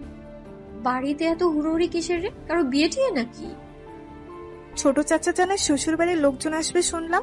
এই প্রথম আসছে কিনা তারা? আমি মাথা ঝুলালাম একটু, মুখে বললাম, যা এখন দরজা চাপিয়ে দিবি। আমি আবারও চিত হয়ে শুয়ে পড়লাম। সাবিনা চলে গেল, কিন্তু দরজাটা চাপালো না। আমি ফুস করে নিঃশ্বাস ছাড়লাম। এসব অদ্ভুত প্রাণীদের মাঝে আমি কিভাবে ফেসে গেলাম? আমার মতো স্বাভাবিক মানুষের জন্ম হওয়া উচিত ছিল একটা স্বাভাবিক ঘরে। এত অবিচার কিভাবে হলো আমার সাথে? রুমের জানালাটা বন্ধ, অন্ধকার হয়ে আছে চারপাশ। বাইরের আলো অল্প স্বল্প প্রবেশ করছে বারান্দা ভেজানো দরজার ফাঁক দিকে। উঠে যেয়ে জানালাটা খুলতে ইচ্ছে করছে না। ইস, সাবিনাকে বললেই হতো জানালাটা খুলে দিতে। ঘন্টা খানেক পর নিচে নামলাম। মিজান চাচা বালতি হাতে দৌড়াদৌড়ি করছেন। বাড়িঘর ঘষা মাজা করা হচ্ছে, বুয়া পান বানাচ্ছে, হয়তো বাবুর্চিদের জন্য। দেখলাম ভাবি টেবিলে খাবার দিচ্ছে। আমি চেয়ার টেনে বসতে বসতে বললাম, সে কি, এখনো কেউ নাস্তা করেনি? ভাবি প্লেটে লুচি তুলে দিয়ে বললেন, 2 টেবিলের নাস্তা শেষ হয়েছে, এটা 3য় টেবিল। তুমি, মা আর বড় চাচিমা বাকি আছো, বাকি সবাই খেয়ে নিয়েছে। আমি তো বাপুর লুচি ভাজতে ভাজতেই খেয়ে নিয়েছি, নয়তো ঘ্রাণে পরে আর খাওয়ার রুচিই থাকে না। আমি ছোলার ডাল দিয়ে লুচি মুখে পুরে নিয়ে বললাম, আমায় 1 কাপ চা করে দিবে, মাথাটা যা ধরেছে না। এখন হবে না গো, চুলা ফাঁকা নেই, 1 ঘন্টা পরে খেও। আমার ঘরে বাম আছে, লাগাবে, বেশ কাজ করে। তোমার ভাই ইন্ডিয়া গেলে যখন, তখন আনলো। আমি 3টা লুচি খেয়ে উঠে গেলাম। রান্নাঘরের দিকে যেতে যেতে বললাম, ওসব মালিশ করে লাভ নেই, আমার অসহ্য লাগে। 1 কাপ চা যথেষ্ট আমার জন্য। রান্নাঘরে সত্যিই চুলা ফাঁকা নেই। মা পায়েসের জন্য দুধ জাল দিচ্ছে। বড় চাচিমা জর্দা ভাত রান্না করছে। অন্য চুলায় গরম তেলে লুচি করা হচ্ছে। আমি চোখ ছোট ছোট করে বললাম, এত লুচি দিয়ে কি হবে, সবার খাওয়া তো শেষ নাকি? সেজমা আঁচলে মুখ মুছে জবাব দিলেন, ঘরের লোকদের খাওয়া শেষ, বাইরে যারা কাজ করছেন তাদের জন্য এগুলো। তোর বাপ চাচাদের ঢং দেখলে বাঁচি না। কাজ করতে আসা লোকদেরও তাদের গরম গরম লুচি খাওয়াতে হবে। বলি, তারা কেন হেসেলে এসে লুচি বানাচ্ছে না? এত লোকের নাস্তা বানিয়ে সেজমা ক্লান্ত, তাই এখন সেসব কথায় বাপ চাচাদের সাবান ছাড়াই ধুয়ে দেবেন। আমি আর আগুনে ঘি ঢাললাম না, মায়ের গা ঘেঁষে বসলাম। মা ঘেমে চুপচুপে অবস্থা, যদিও টেবিল ফ্যান চলছে, কিন্তু গরম কমার নাম নেই।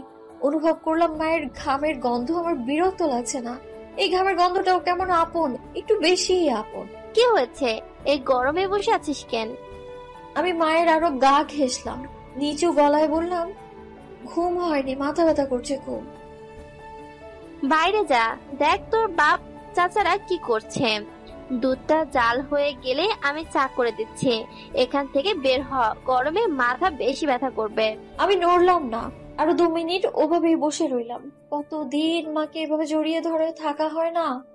বাড়িতে আসার পর মায়ের সাথে বসে 1 কাপ চা খাওয়ারও সুযোগ হয়নি। আমার না যেতে দেখে বড় মা ধমক দিল, তুই এখনো বের হলি না কেন রে অদ্রি? এই গরমে অসুস্থ হয়ে পড়বি, তারপর আরেক জ্বালা। এইখানে বসে মায়ের প্রতি অত ভালোবাসা দেখানো লাগবে না, যা এক্ষুনি। মেহমান এলেন বেলা গড়িয়ে। আসার পথে গাড়ি নষ্ট হয়ে যাওয়ায় এতটা দেরি হলো। তাদের আপ্যায়নে কোনো ঘাটতি রাখা হলো না। আমি সেদিকে খুব একটা গুরুত্ব দিলাম না। সারাটা সময় ঘরে দরজাটা আটকেই পড়ে রইলাম আমি। মা এসে কয়েকবার ডেকে গেলেন অতিথিদের সাথে দেখা করার জন্য। আমি সোজা মানা করে দিলাম। তা শুনে ছোট চাচি বিরক্ত ধরা গলায় বললেন, এ কেমন শিক্ষা তোমার আদ্রিতা?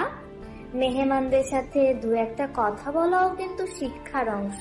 এভাবে অহংকার নিয়ে দরজা আটকে বসে থাকলে সেটা বেদবি ছাড়া আর কিছুই বলা যায় না। এসব শুনেও জবাব দিলাম না। তবে বড় চাচিমা তাকে ধমক দিলেন। আমি নীরবে রুমে বসে রইলাম। 2 দিন বাদে রাজশাহী ফিরে যাব। এখন বাড়িতে ঝামেলা করার ন্যূনতম ইচ্ছে নেই আমার। এই 2টো দিন শান্তিতে কাটাতে চাই। রাজশাহী আমার প্রেমের শহর, আমার বিরহের শহর, যত্নে গড়া আবেগকে শূন্য হতে দেখার শহর আমার। আবার যখন ও শহরে পা রাখবো, তখন কি তার সাথে দেখা হবে? দেখা হবে কি তার সেই ঝাঁকড়া চুল আর গা কাঁপানো হাসি? আমার হৃদয় মুচড়ে ওঠে। স্বল্প সময়ে ভালোবেসে ফেলা পুরুষটির জন্য হৃদয় কেঁদে ওঠে আমার, দুর্বল করে দেয় আমায়। আমি কিভাবে একই শহরে তাকে অনুভব করে টিকে থাকবো? আমার চোখ থেকে জল গড়ায়, গলা গাল ভিজে যায় আমার। কেবল আমার হৃদয়টা শুকিয়ে জলের জন্য ছটফট করতে থাকে। আমার প্রেম, আমাদের বাড়ির দক্ষিণে শান বাঁধানো ছোট্ট একটা পুকুর আছে। এই জায়গায় আগে ছোট একটা সবজি বাগান ছিল। বাবার একটা পুকুর করার শখ ছিল খুব। সবজি বাগান করা হলো ছাদে, আর এখানে পুকুর। পুকুর হওয়ার পর থেকে সে কখনোই বাড়ির ওয়াশরুমে গোসল করেনি। সকালের পত্রিকাটাও তিনি পুকুর পাড়ে বসে পড়েন। আমার রুমের জানালা থেকে পুকুরটা দেখা যায়। স্পষ্ট না হলেও থলথলে বেরঙা জলটা নজরে আসে। বিকেলে আমি ঘর ছেড়ে বের হই। সিঁড়ি বেয়ে নামতেই দেখি সাবিনা বসার ঘরে টিভি দেখছে। আমি যেয়ে ওর পাশে বসলাম। কাউকে দেখছি না যে, মেহমান চলে গেছে। চাচির বাপের বাড়ির সকলে চলে গেছে। চাচি আর ছোট চাচা যান গেছেন তাদের বাড়ি পর্যন্ত তুলে দিতে। মা রান্নাঘরে, আর কিছু আপাতত জানি না। আমি ছোট্ট করে শ্বাস ফেললাম। বললাম, তোর পড়াশোনা কেমন চলছে? সাবিনা ছোট করে জবাব দিল, খারাপ না। হাত খরচ লাগলে বলিস আমায়। আতিক ভাইয়ের মাসের শুরুতেই 2000 দেন, তাতেই চলে। তুমি কিভাবে চলো? ভাই বলল তুমি নাকি তার থেকে হাত খরচ নাও না। আমি হাসলাম, বললাম, টিউশন করি একটা, ও দিয়ে চলে যায়। সাবিনা বিজ্ঞদের মতো মাথা ঝাঁকালো, পুনরায় টিভি দেখায় মনোযোগ দিল। আমি উঠে পড়লাম। বাড়ি থেকে বের হয়ে পুকুর পাড়ের দিকে পা বাড়ালাম। এখানে আসা হয় না আমার তেমন। বিকেলের সূর্যের রঙের রাঙা আলো পুকুরের জলে পড়ায় জল কেমন চিকচিক করছে। কি সুন্দর দৃশ্য! আমার চোখ থমকালো, থেমে গেল পা চোরা। প্রকৃতির এই সুন্দর দৃশ্যকে পূর্ণতা দিতেই বোধহয় পুকুরের সিঁড়িতে 3/4 প্যান্ট আর লালচে গেঞ্জি পরিহিত ঝাঁকড়া চুলওয়ালা পুরুষের আবির্ভাব। কিন্তু সে কিভাবে এখানে? প্রশ্নের জর্জরিত হৃদয়ে উত্তর না খুঁজে সেই দিকেই ছুটে গেল। তার পেছনে গিয়ে দাঁড়াতেই সে বলে উঠল, আবারও দেখা হয়ে গেল মিস অতিথি। না, ভুল বললাম বোধহয়। আজ আমি আপনার অতিথি। বলেই সে হাসলো, সেই গা কাঁপানো হাসি। আমি 2 সিঁড়ি নেমে এসে তার থেকে সামান্য দূরত্ব রেখে বসলাম। বিকেলের লালচে আলোর লালচে কিরণে স্বচ্ছকে সুন্দর লাগছে। শ্যামা পুরুষদের রোদের কিরণে এতটা সুন্দর লাগে আগে জানা ছিল না তো আমার। আমি আমার ভেতরে অস্থিরতা অনুভব করলাম, তবে তা চেপে রাখলাম। পুকুরের জলে চোখ রেখে প্রশ্ন করলাম, আপনি আমাদের আত্মীয়? মনে তো হচ্ছে সেটাই। আপনাকে আগে কখনো দেখিনি কেন? সুযোগ দেননি, আবার হয়তো আমাদের ভাগ্যে ছিল না তাই। আপনি সোজাভাবে কথা বলতে কবে শিখবেন? সে জবাব দেয় না, উদাস চোখে তাকিয়ে থাকে সামনে। হাসি মুখটা কেমন মলিন হয়ে এসেছে। আমি চোখ ছোট করে তাকাই, কিছু বলতে নিব, তার পূর্বেই সে ভীষণ হতাশ গলায় শুধায়, কেন পালালে না ধৃতা? সেদিন অমর না হলে হয়তো আমাদের জীবনটা ভিন্ন হতো, সবকিছু এতটা জটিল হতো না। চমকে তাকাই আমি। এই প্রথম স্বচ্ছর কঠিন কথাটা আমার বুঝতে সময় লাগলো না। মস্তিষ্কের সাথে সাথে শরীরটাও কেমন অবশ হয়ে আসতে চাইলো আমার। স্বচ্ছ শুকনো হাসলো, উঠে যেতে যেতে বলল, সন্ধ্যার পূর্বে বাড়িতে ফিরে যাবেন। যুবতী মেয়েদের সন্ধ্যায় এভাবে পুকুর পাড়ে থাকাটা ঠিক না। আমি জবাব দেইনি, স্বচ্ছকে আটকাইনি আমি। তার কাছে আর কিছু জানতেও চাইনি। মনে মনে কেবল একটা কথাই জপে গেলাম, পাপ করেছি, ভীষণ বড় পাপ করে ফেলেছি। এর প্রায়শ্চিত্ত করব কি করে আমি? বাড়িতে ঢুকে বসার ঘরে স্বচ্ছকে দেখতে পেলাম না। মন কেমন করে ওঠে, চলে গেল বুঝি? সাবিনা তখন টিভি দেখছে। আমি ওকে বললাম, স্বচ্ছকে দেখেছিস? ও কেমন করে তাকালো, চোখ উল্টে বলল, কে সেটা? আমি বিরক্ত হলাম। এই মেয়েটা টিভির সামনে বসলে না দিন দুনিয়ার হিসাব সব ভুলে যায়। ওর সামনে থেকে গোটা বাড়িটা চুরি করে নিয়ে গেলেও না সে টের পাবে না। সেখানে একটা মানুষকে টের পাওয়া তো দুষ্কর ব্যাপার স্যাপার। আমি কথা পাল্টে বললাম, বাড়িতে আর কারা এসেছে? চাচা যান তার কোনো বন্ধুদের দাওয়াত দিয়েছেন নাকি? পারিবারিক ভাবে কিছু ভুল বোঝাবুঝি হয়েছিল নাকি তাদের মধ্যে? আমার আর বুঝতে বাকি রইল না কিছুটি। অসহায় লাগলো নিজেকে।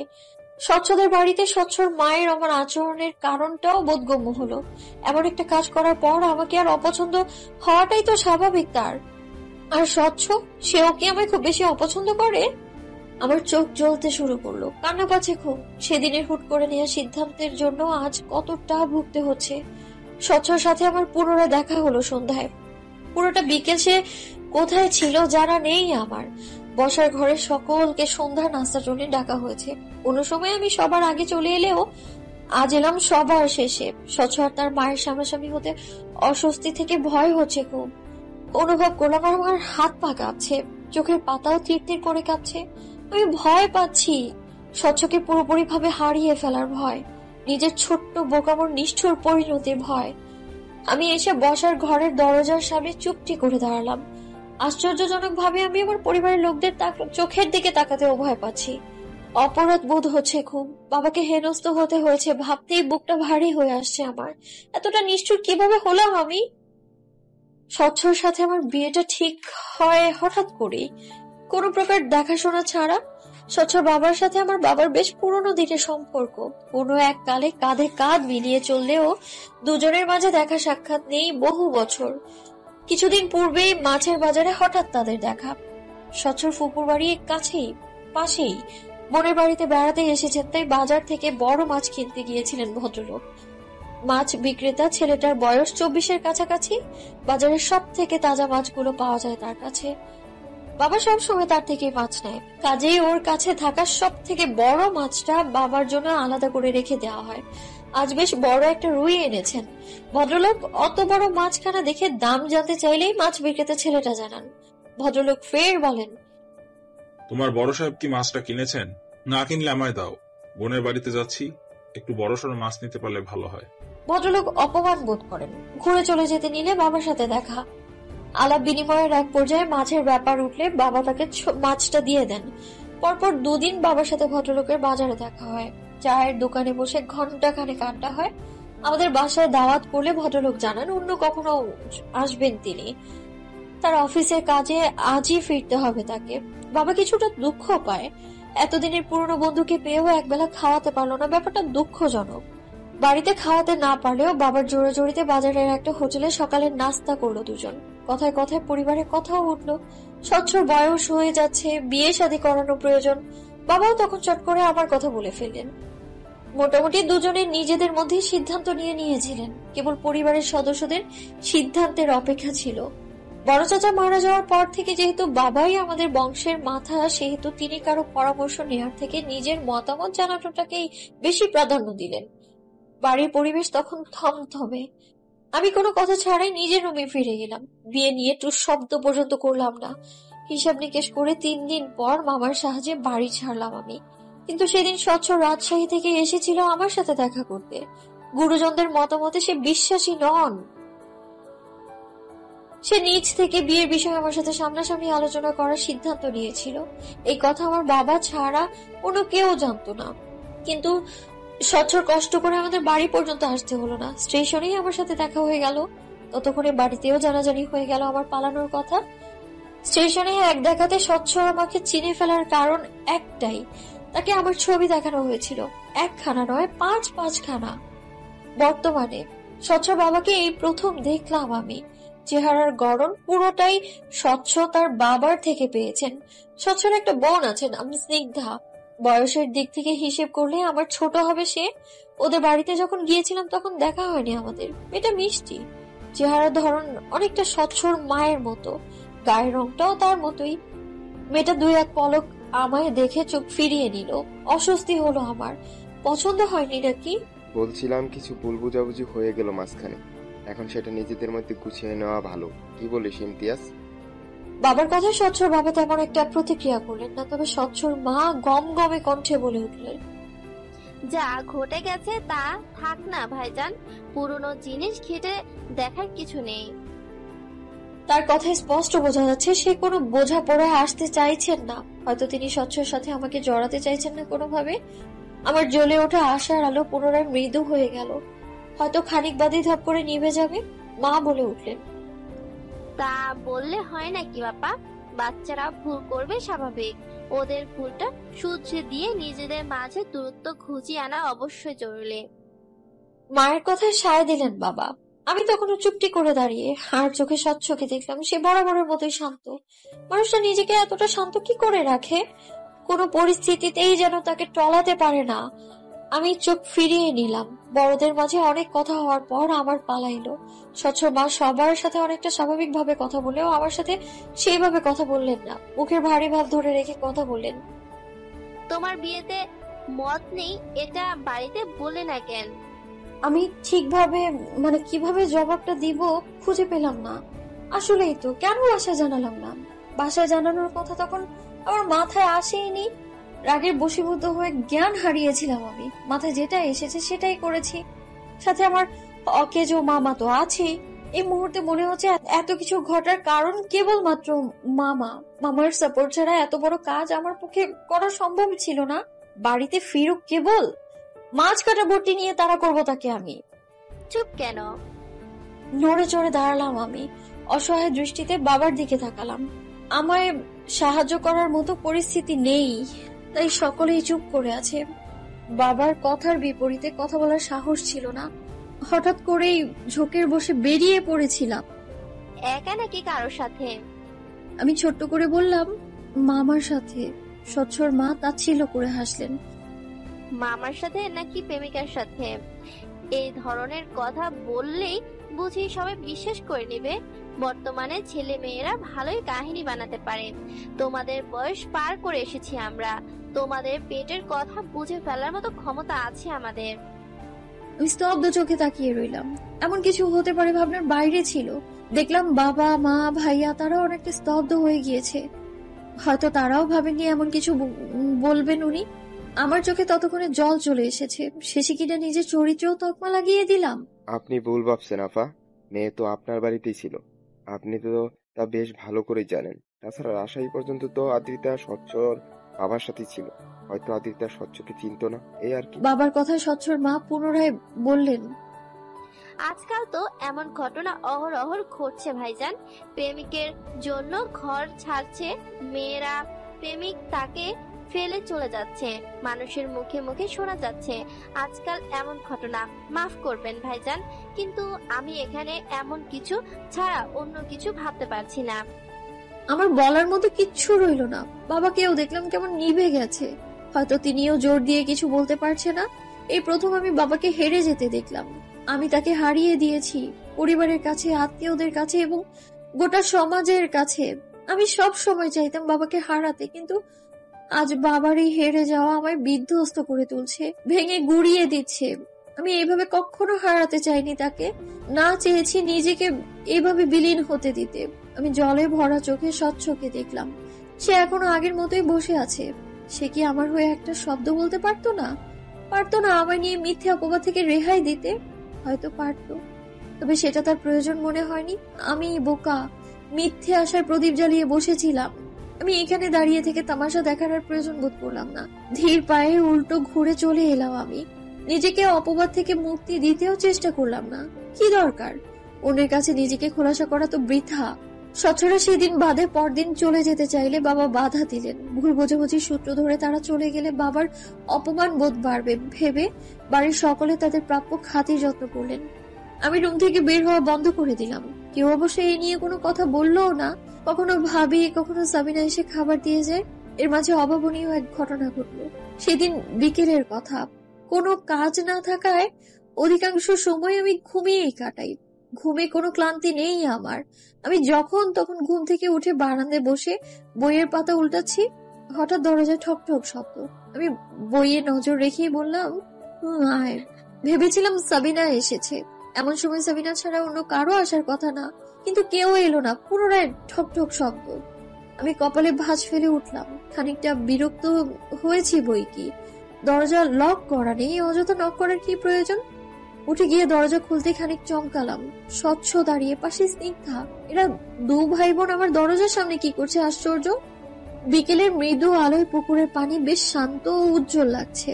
বাঁধানো পাড় জুড়ে লুটিয়ে আছে বাদাম গাছের লালচে সবুজ পাতা।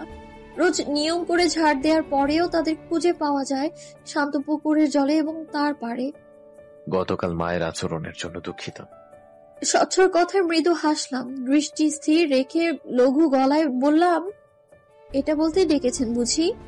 ঠিক তা নয়। তাহলে? স্নিগ্ধা আপনার সাথে পরিচিত হতে চেয়েছিল। তাছাড়া আমি সত্যি মায়ের আচরণের জন্য সরি ফিল করছিলাম। কথা বলে যদি সবটা ক্লিয়ার করা যেত। আমি মাথা ঘুরিয়ে পাশ ফিরলাম। জড়সড় হয়ে মেয়েটা স্বচ্ছর পাশ ঘেঁষে দাঁড়িয়ে আছে। চোখের দৃষ্টি এলোমেলো। মেয়েটা নিশ্চিত কারোর সাথে সহজভাবে মিশতে পারে না। পরিস্থিতি ভিন্ন হলে হয়তো আমি নিজেই ওর হাত টেনে পাশে বসিয়ে গল্প জুড়ে দিতাম, কিন্তু এখন সেসব কেবল দিবা স্বপ্ন। আমাদের মাঝে বিশাল এক পাহাড় তৈরি হয়েছে, যা পার হওয়া সম্ভব নয়। আমার পরিচয় দেওয়ার নতুন কিছুই নেই। আপনার মা গতকাল যা বলেছেন তা যথেষ্ট আমায় জানতে। আমার এমন কথায় স্বচ্ছ খানিক রাগলো বোধ হয়। তার শীতল চোখগুলো কেমন কঠিন হয়ে উঠলো, গলার স্বরও খানিকটা কঠিন হলো। মায়ের আচরণের জন্য দুঃখিত আদ্রিতা। সবসময় সব কথা আঁকড়ে ধরে বসে থাকলে চলে না, কিছু সময় তা যেতে দিতে হয়।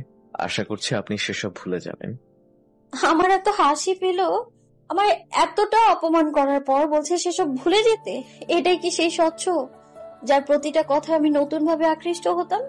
এটাই কি সে যাকে আমি অন্য 10টা পুরুষের থেকে ভিন্ন ভাবে আবিষ্কার করেছিলাম? আমার আবিষ্কার করা সেই অতুলনীয় মানব পুরুষটির সাথে এই পুরুষটির কোনো মিল পেলাম না। একই দেহে যেন দুটো সত্তা খুঁজে পেলাম আমি, যার একজন অতুলনীয় ব্যক্তিত্বের অধিকারী আর অন্যজন মায়ের হাতের ছোট্ট পুতুল। আমি বড় করে শ্বাস ফেলে ঘুরে দাঁড়ালাম, মুচকি হেসে বললাম, আমায় মনে রেখেছেন তার জন্য ধন্যবাদ। গতকালের পর আপনার দেখা পাবো আমি ভাবিনি।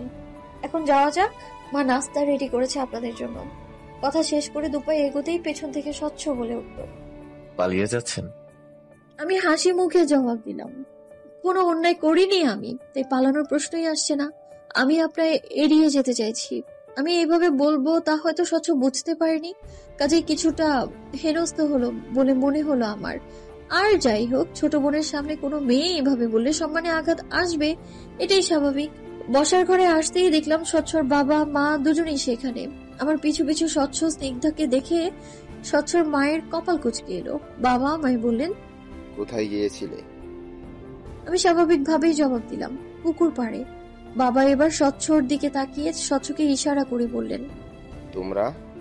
ওখানেই ছিলাম, আদ্রিতার সাথে কথা বলছিলাম। আমি নির্বিকার দাঁড়িয়ে রইলাম। স্বচ্ছকে দেখেও মনে হলো না সে খুব একটা চিন্তিত, তবে স্বচ্ছর মা চুপ থাকলেন না। তিনি চুপ থাকবেন এমনটাও আমি আশা করিনি অবশ্য। কাল সব ক্লিয়ার হয়ে যাওয়ার পর আর কি কথা তোমাদের? যা হয়েছে তা হয়েছে, ফের এমনটা যেন না হয়। আমি ভেবেছিলাম স্বচ্ছ হয়তো বাধ্য ছেলের মতো মাথা নাড়িয়ে বলবে, আচ্ছা তুমি যা বলবে, কিন্তু সে আমায় আশ্চর্য করে দিয়ে বলে উঠল, আদ্রিতার সাথে আমি কথা বলতে চাই ক্লিয়ারলি। অনেক কিছু ক্লিয়ার করার আছে। আজ চেয়েছিলাম, কিন্তু তিনি আমায় সময় দেননি। কালকের ঘটনার পর তিনি কিছুটা অস্বস্তিতে আছেন, তাই আমি তাকে নিজেকে সামলে নেওয়ার সময় দিচ্ছি। নেক্সট টাইম এই সুযোগটা আমি আর তাকে দিব না। স্বচ্ছ বড় বড় পা ফেলে বেরিয়ে গেল বাড়ি থেকে। বসার ঘরের প্রতিটা মানুষের চোখ কপালে। এদিকে আমি তবদা মেরে দাঁড়িয়ে আছি। স্বচ্ছ কথাগুলো কাকে বলল? সে কি আমায় হুমকি দিয়ে গেল, তাও এতগুলো মানুষের সামনে? তবে স্বচ্ছর মায়ের ফ্যাকাশে মুখ দেখে কেমন যেন শান্তি লাগলো আমার। নিশ্চিত ছেলে হাত ফসকে বেরিয়ে গেছে ভেবে আফসোস করছে, করুক। তবে ওনার হাত ফসকে বেরিয়ে যাওয়া এই ছেলেকে আমি বিয়ে করছি না। ভোর থেকেই গুড়ি গুড়ি বৃষ্টি হচ্ছে, পরিবেশ শীতল। ফ্যান চালিয়ে গলা সমান ব্ল্যাঙ্কেট জড়িয়ে শুয়ে আছি। ভাবি দুবার এসে ডেকে গেছেন। এ বাড়ির 1 নাম্বার আসামি বাড়ি ফিরে এসেছেন সকাল সকাল। বসার ঘরে তাকে নিয়ে বিচার বসেছে, আমাকেও সেই বিচারে অংশ নিতে ডাকা হচ্ছে। আমি আপাতত সেই মুডে নেই। আমি উঠলাম আরো ঘন্টা 3 ব্যবধানে। নিচে নেমে দেখি ততক্ষণে সকালে নাস্তা করা শেষ। বাবা বাজারের পথে গিয়েছেন, মা চাচিরা দুপুরে রান্নার তোড়জোড় করছে, ভাবি ভাইয়ার জন্য টিফিন গুছিয়ে দিচ্ছেন। স্বচ্ছরা ফিরে গেছে 2 দিন হলো। ফিরে যেয়ে আমার সাথে যোগাযোগের কোনো চেষ্টা করেনি স্বচ্ছ। আমিও সেসব নিয়ে খুব একটা ভাবছি না। একদম যে ভুলে বসেছি তা বলে ভুল হবে। আমার প্রথম দেখা সেই নজর কাড়া ব্যক্তিত্ব সম্পন্ন স্বচ্ছকে ভেবে প্রায় উদাস হই আমি। কাউকে এতটা আপন ভেবে ভুলে যাওয়া বুঝি এতটাই সহজ? ভাইয়া নাস্তা করেনি? আর করতে পারলো কই, এ বাড়িতে উঠতে বসতে বৈঠক ডাকা হয়। ঘুম থেকে উঠেই বৈঠকে বসতে হয়েছে। এদিকে অফিস টাইম হয়ে এলো বলে কোনো রকম গোসল সেরে তৈরি হয়ে নিচ্ছে। আমি অ্যাপলে কামড় বসিয়ে মাথা নাড়ালাম। কথা সত্যি। পরক্ষণে কৌতূহল হলো, বললাম, মামার শাস্তি কি হলো? কি আর হবে, এই মাস থেকে ব্যবসায় ঢুকতে বলেছেন বাবা। এই বাড়িতে থাকতে হলে প্রতি মাসে তাকে কম করে হলেও 40,000 কামাতে হবে। এই সত্য রেখে তাকে ঘরে ঢুকতে দেওয়া হয়েছে। বেশ, বাবা কি বললো? কিছুই না, দেখো গিয়ে আবার পালানোর রাস্তা খুঁজছে হয়তো। দেখতে দেখতে কেমন করেই যেন কেটে গেল 4টা মাস। টার্ম ফাইনাল চলছে। এতদিনের গুছিয়ে রাখা পড়া এখন সব কাঁধে চেপে বসেছে। পড়ার টেবিল, চেয়ার, বেড সব জায়গায় ছড়িয়ে ছিটিয়ে রয়েছে বই। চোখের নিচে মোটা কালো দাগ। শান্তির ঘুম নেই, সেই কবে ভুলে গেছি ঘুম। অগোছালো চুল নিয়ে হল, লাইব্রেরি, বইয়ের দোকানে ছোটাছুটি, ওর কাছ থেকে নোট কালেকশন, সব মিলিয়ে এক ভয়ঙ্কর জীবন পার করছি আমি। এর মাঝে যখন পরীক্ষার হলে প্রশ্ন দেখে চোখ বড় বড় হয়ে যায় আর অবচেতন মন বলে ওঠে, এগুলো আবার কি? সেই অনুভূতি তো বুঝিয়ে বলার মতো না। আমার এই বিভৎস দিনের এক বিভৎস সন্ধ্যায় হঠাৎ এক অপরিচিত নাম্বার থেকে কল এলো। হলে তখন বিদ্যুৎ নেই। চার্জার লাইটের আলোয় জোরপূর্বক বইয়ের পাতা উল্টাচ্ছি। আগামীকাল হিস্ট্রি এক্সাম। সিলেবাস ভীষণ লম্বা, হাতে সময় অল্প। এটা পাশ করে যেতে পারবো কিনা সন্দেহে আছি। এর মাঝে অপরিচিতের কল বিরিয়ানির মাঝে এলাচের মতো লাগলো আমার। আমি যথাসম্ভব এড়িয়ে গেলাম, কিন্তু কতক্ষণ একাধারে বেজেই চলেছে। রুমমেট মেয়েটা ঘুম জড়ানো গলায় বলে উঠল, আদ্রি, কল ধরার হলে কল ধরো, নয়তো বালতির পানিতে চুবিয়ে রাখো মোবাইল। আমাকে ঘুমাতে দাও। রুমমেটের ঘুম নষ্ট না করতেই কলটা রিসিভ করলাম। ওপাশ থেকে আওয়াজ এলো না, যেন কল দাতা চাইছেন আলাপটা আমি শুরু করি। আশ্চর্য, আমি কেন তা করতে যাব? আমার জেদের কাছে হার মেনে নিয়ে কল দাতা নিজে থেকেই বলে উঠল, কেমন আছেন? হাই হ্যালো ব্যতীত সরাসরি কেমন আছেন প্রশ্ন করা ব্যক্তিটার কণ্ঠস্বর আমি চট করে ধরে ফেললাম। এতদিনে এই মানুষটাকে আমি প্রায় ভুলেই বসেছিলাম। জীবনের এত সমস্যার মধ্যে হৃদয়ে আটকে থাকা ব্যথাটা লঘু হয়ে এসেছিল। তবে আজ কেন আবার তাকে সাড়া দিতে হলো? আমি ভাবনাগুলোকে পাশে রেখে উত্তর করলাম, বেশ ভালো, আপনি? আমার এক মুহূর্তের জন্য মনে হলো লোকটা ব্যর্থ প্রেমিকদের মতো ভাঙা গলায় উত্তর দিবে, যেমনটা রেখেছেন। মনে মনে কড়া কিছু উত্তর সাজিয়ে রাখলাম। হৃদয় ভাঙা প্রেমিকদের মতো আচরণ করলেই তাকে ছাই মাটি দিয়ে ধুয়ে দিব একদম। কিন্তু মানুষটা সর্বদাই আমার চিন্তা থেকে কয়েক শত হাত দূরে দাঁড়িয়ে থাকে। তিনি আমার কথা স্বল্প হাসলেন বোধ হয়, বেশ ঝরঝরে গলায় শুধালেন, যতটা আশা করেছিলাম তার থেকে অনেকটাই বেশি চমৎকার আছে। তার এই চমৎকার থাকার বিষয়টা আমার পছন্দ হলো না। পরীক্ষার পড়া অব্যাহত রেখে আমি নিশ্চয়ই তার চমৎকার থাকার কথা জানতে বসিনি, কিন্তু ভদ্রতা বজায় রাখতে মুচকে হেসে বললাম, বাহ, বেশ তো। তো হঠাৎ কি মনে করে কল করলেন?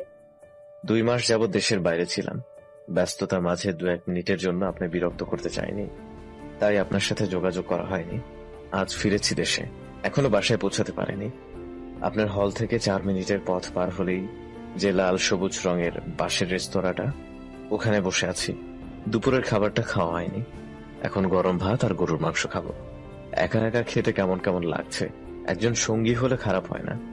তাই ভাবলাম আপনায় কল করি, যেহেতু নাগালের ভেতরেই আছেন। তার এমন কথায় কেমন প্রতিউত্তর করব ভেবে পেলাম না, তবে উপলব্ধি করলাম আমার কান ক্রমশ গরম হয়ে উঠছে, যেন যখন তখন রেলের ইঞ্জিন থেকে ধোঁয়া ছড়ার মতো ধোঁয়া ছড়াবে। একটা মানুষ কতটা ইডিয়েট হলে এমন কাজ করে? বিগত 4 মাস যোগাযোগ না করে আজ হঠাৎ করে কিনা গরম ভাত আর মাংস খেতে আহ্বান করছে। সিরিয়াসলি? আমি সবিনয়ে তার আহ্বান ফিরিয়ে দিলাম, কিন্তু তিনি তৎক্ষণাৎ বলে বসলেন, তাহলে পার্সেল নিয়ে আপনার হলের সামনে আসি। আপনি 2টো প্লেট আর 1 বোতল পানি নিয়ে নিচে আসেন। রাস্তার পাশে বসে না হয় একসাথে খাবো। ব্যাপারটা কিন্তু খারাপ হয় না। রাস্তায় চলতে থাকা যানবাহন আর হরেক রকমের মানুষ দেখতে দেখতে খাবার উপভোগ করা যাবে। আমি না হয় একটা শীতল পাটিও কিনে নিয়ে আসছি। আমি বাকরুদ্ধ, জবাব দিতে পারলাম না। তবে স্বচ্ছকে যতটুকু চিনি, এমন একটা কাণ্ড ঘটাতে তার পক্ষে অসম্ভব কিছুই না। দেখা গেল সত্যি সত্যি হলের সামনে এসে দারোয়ান কে বলে বসলো, মামা আদিত্যকে ডেকে দেন তো, আমরা আজ রাস্তার পাশে গরম ভাত আর গরুর মাংসের পার্টি করব। আমি ফুস করে নিঃশ্বাস ছাড়লাম, খুলে রাখা বইটা বন্ধ করে ছোট্ট করে জবাব দিলাম, আসছি। ঘড়ির কাঁটায় সন্ধ্যা 7টা। আমি আমার পরনের জামা পরিবর্তন না করে চুলগুলো হাত খোপা করে বেরিয়ে পড়লাম। পায়ে সবসময় পরার একজোড়া স্যান্ডেল। এই অবস্থায় যখন রেস্তোরাঁয় পৌঁছলাম তখন আমার চোখ আকাশে। আমি এইভাবে বের হয়েছিলাম স্বচ্ছকে হতাশ করতে, কিন্তু স্বচ্ছকে দেখে আমি নিজেই হতাশ। সাদা রঙের ফর্মাল শার্টের সাথে ট্রাউজার এবং পায়ে একজোড়া স্যান্ডেল, গলায় এখনো টাই ঝুলছে, পাশে বিশাল লাগেজ। আমি থতমত খেয়ে তাকিয়ে আছি তার দিকে। আমায় দেখতে পেয়ে সে ঝলমলে হাসলো, বলল, মাত্রই চেঞ্জ করেছি। গেঞ্জিগুলো লাগেজের অনেক ভেতরে রাখা, তাই শার্টটা চেঞ্জ করতে পারিনি। আমি না চাইতেও ফিক করে হেসে ফেললাম। চেয়ার টেনে বসতেই তিনি বললেন, অনেক দেরি করে ফেলেন আদ্রিতা, ক্ষুধায় আমি সবকিছু অন্ধকার দেখছি। খাবার শেষ করে না হয় কথা বলবো, এখন খাবারে মনোযোগ দিন। আমি এই প্রথম অসময়ে ভাত খেলাম পেট ভরে। রেস্তোরাঁ থেকে বের হয়ে পায়ে হেঁটেই কাছের এক খোলামেলা পার্কে পৌঁছালাম। পার্কের চারপাশ ঘুরে ভিন্ন রকমের ভাজার দোকান, মানুষের ভিড়ও কম নয়, তাতে কিছুটা ফাঁকা জায়গা দেখে বসলাম আমরা। এখানে আসার পর স্বচ্ছ প্রথম যে কথাটা বললো তা হলো, চটপটের ঘ্রাণ পাচ্ছেন অদ্রিতা? আমার খুব ক্ষুধা পেয়ে যাচ্ছে। আমি নীরবে তার কথা এড়িয়ে গেলাম। লোকটা বড্ড চতুর, কথা বলার প্রসঙ্গ খুঁজতে এলোমেলো কথা বলছে। তার এই এলোমেলো কথার ফাঁদে তো পা বাড়াবো না আমি। আদ্রিতা, শুনছি। এখনো রেগে আছেন? আমি উত্তর করলাম না। স্বচ্ছ খানিক হাসলো। আমি প্রথম যেদিন আপনায় দেখলাম মনে হয়েছিল ফুলের ভেতর থেকে বেরিয়ে আসা এক স্বচ্ছ মানবী। আপনার এই রূপ না দেখলে হয়তো কখনো জানতেই পারতাম না সেই মানবীটা রাগতেও জানে। প্লেইং যোগ করছেন আপনি স্বচ্ছ? সত্যি বলছি। বেশ, তবে এখন উঠছি, কাল এক্সাম আছে আমার। আমি উঠে দাঁড়ালাম। পা বাড়াতে নিলেই স্বচ্ছ বলে ওঠে, সেদিনের জন্য আমি খুবই দুঃখিত অদ্রিতা। মা কিছুটা মানসিকভাবে অসুস্থ। আসলে বড় ভাইয়া যেদিন বাড়ি ছেড়ে চলে গেল, ঠিক সেদিন থেকে মা কেমন যেন বদলে গেল। আমায় সবসময় নিজের নজরে নজরে রাখতে শুরু করলো। আমার বাইরে পড়তে যাওয়াও হলো না। ঘরে ফিরতে সামান্য দেরি হলে ভাঙচুর শুরু করত, পাগলের মতো আচরণ করত। হয়তো ভাইয়ার মতো আমাকেও হারিয়ে ফেলার ভয় ঢুকে গেছে তার মনে। আমি যদি সেদিন আপনার হয়ে কথা বলতাম, মা মানসিকভাবে ভেঙে পড়তো। আমার আপনার উপর ভরসা ছিল অদ্রিতা। ভেবেছিলাম আপনায় বুঝিয়ে বললে বুঝবেন। আপনিও বুঝলেন না আমায়। আমায় নিজেকে একবার ক্লিয়ার করার সুযোগ অবধি দিলেন না। আপনার এত কঠিন রূপে দেখতে চাইনি আমি অদ্রিতা। অবাক হলাম আমি। স্বচ্ছ বড় ভাই আছে এই কথা আমি জানতাম না। আর কোথায় বা চলে গেছে? প্রশ্ন সরিয়ে রেখে আমি বললাম, আন্টি কেমন আছে এখন? মায়ের অবস্থা আগের থেকে অনেকটাই ভালো, কিন্তু মাঝে মাঝে এখনো পাগলামি করে। এই তো আমি বাইরে যাওয়ার আগেই কত পাগলামি করলো, কিন্তু পরে আবার স্বাভাবিক। নিজেই আমার লাগেজ গুছিয়ে দিল। আর ভাইয়া, সে কোথায়? ভাইয়া বাড়ি ছেড়ে চলে গেছেন প্রায় 7 বছর। ভাইয়া লন্ডনে পড়াশোনা করত। ওখানে এক খ্রিস্টান মেয়েকে বিয়ে করে। দেশে এসেছিল হঠাৎ করে বউয়ের সাথে নিয়ে। বাবা মেনে নেয়নি। সেদিনই সম্পর্ক ছিন্ন করে যেভাবে এসেছিল সেভাবেই বেরিয়ে যায়। আর কখনোই যোগাযোগ করেনি আমাদের সাথে। আমি অবশ্য কয়েকবার চেষ্টা করেছিলাম, লাভ হয়নি। স্বচ্ছর কণ্ঠে অসহায়ত্ব। আমি স্পষ্ট তার চোখে জল দেখতে পাচ্ছি। মানুষটা না বলে হয়তো লুকোনো এই ব্যথার কথা কখনো জানতেই পারতাম না, কখনোই বুঝতে পারতাম না একগাল হাসির পেছনে ভয়ঙ্কর অতীত লুকিয়ে থাকে। আমার কষ্ট হলো আন্টির জন্য। মা হয়ে কতটা ব্যথাই না সে সহ্য করেছে, এখনো হয়তো করছে। কখনো দেখা হলে মাফ চেয়ে নিব তার কাছে। আদ্রিতা, শুনছি। আপনি আরেকবার মায়ের সাথে দেখা করবেন প্লিজ। আমি মায়ের অমতে যে আপনাকে চাই না, আপনাকে ছাড়া অন্য কাউকেও চাই না, আর না চাই অন্য কাউকে আপনাই দিতে। বুঝতে পারছেন আদ্রিতা, আমি ঠিক এই কথাটাই বলতে চেয়েছি আপনাকে। মনে হলো স্বচ্ছর গলা কাঁপছে। সেও কি ভয় পাচ্ছে? কিসের ভয়? আমাকে হারানোর? আমি এই প্রশ্নের উত্তর খুঁজতে স্বচ্ছর জলে ঘেরা গভীর দুটো চোখ দুটোর দিকে তাকালাম, কিন্তু তার এই সমুদ্র সমান গভীর চোখ দুটোর ভাষা আজও বুঝে উঠতে পারলাম না। এই মানুষটার চোখের ভাষা এত কঠিন কেন? আমি চোখ ফিরিয়ে আকাশ পানে চাইলাম। আকাশে চাঁদ নেই, তবে কিছু সংখ্যক নিভু তারা দেখা যাচ্ছে। আমি স্বচ্ছর পানে না তাকিয়ে বললাম, কখনো প্রেমিকের হাত ধরেছেন স্বচ্ছ? আপনি চাইলে আমার হাত ধরতে পারেন, আমি কিছু মনে করব না। কিছু ভালোবাসা কখনোই পূর্ণতা পায় না, থাকুক না তাদের গল্পটাও এমনই অপূর্ণ। তো বন্ধুরা, গল্পটি আপনাদের কেমন লাগলো অবশ্যই কমেন্ট করে জানাবেন। আর এমন নতুন নতুন গল্প পেতে আমাদের চ্যানেলটি সাবস্ক্রাইব করে পাশে থাকবেন। ধন্যবাদ।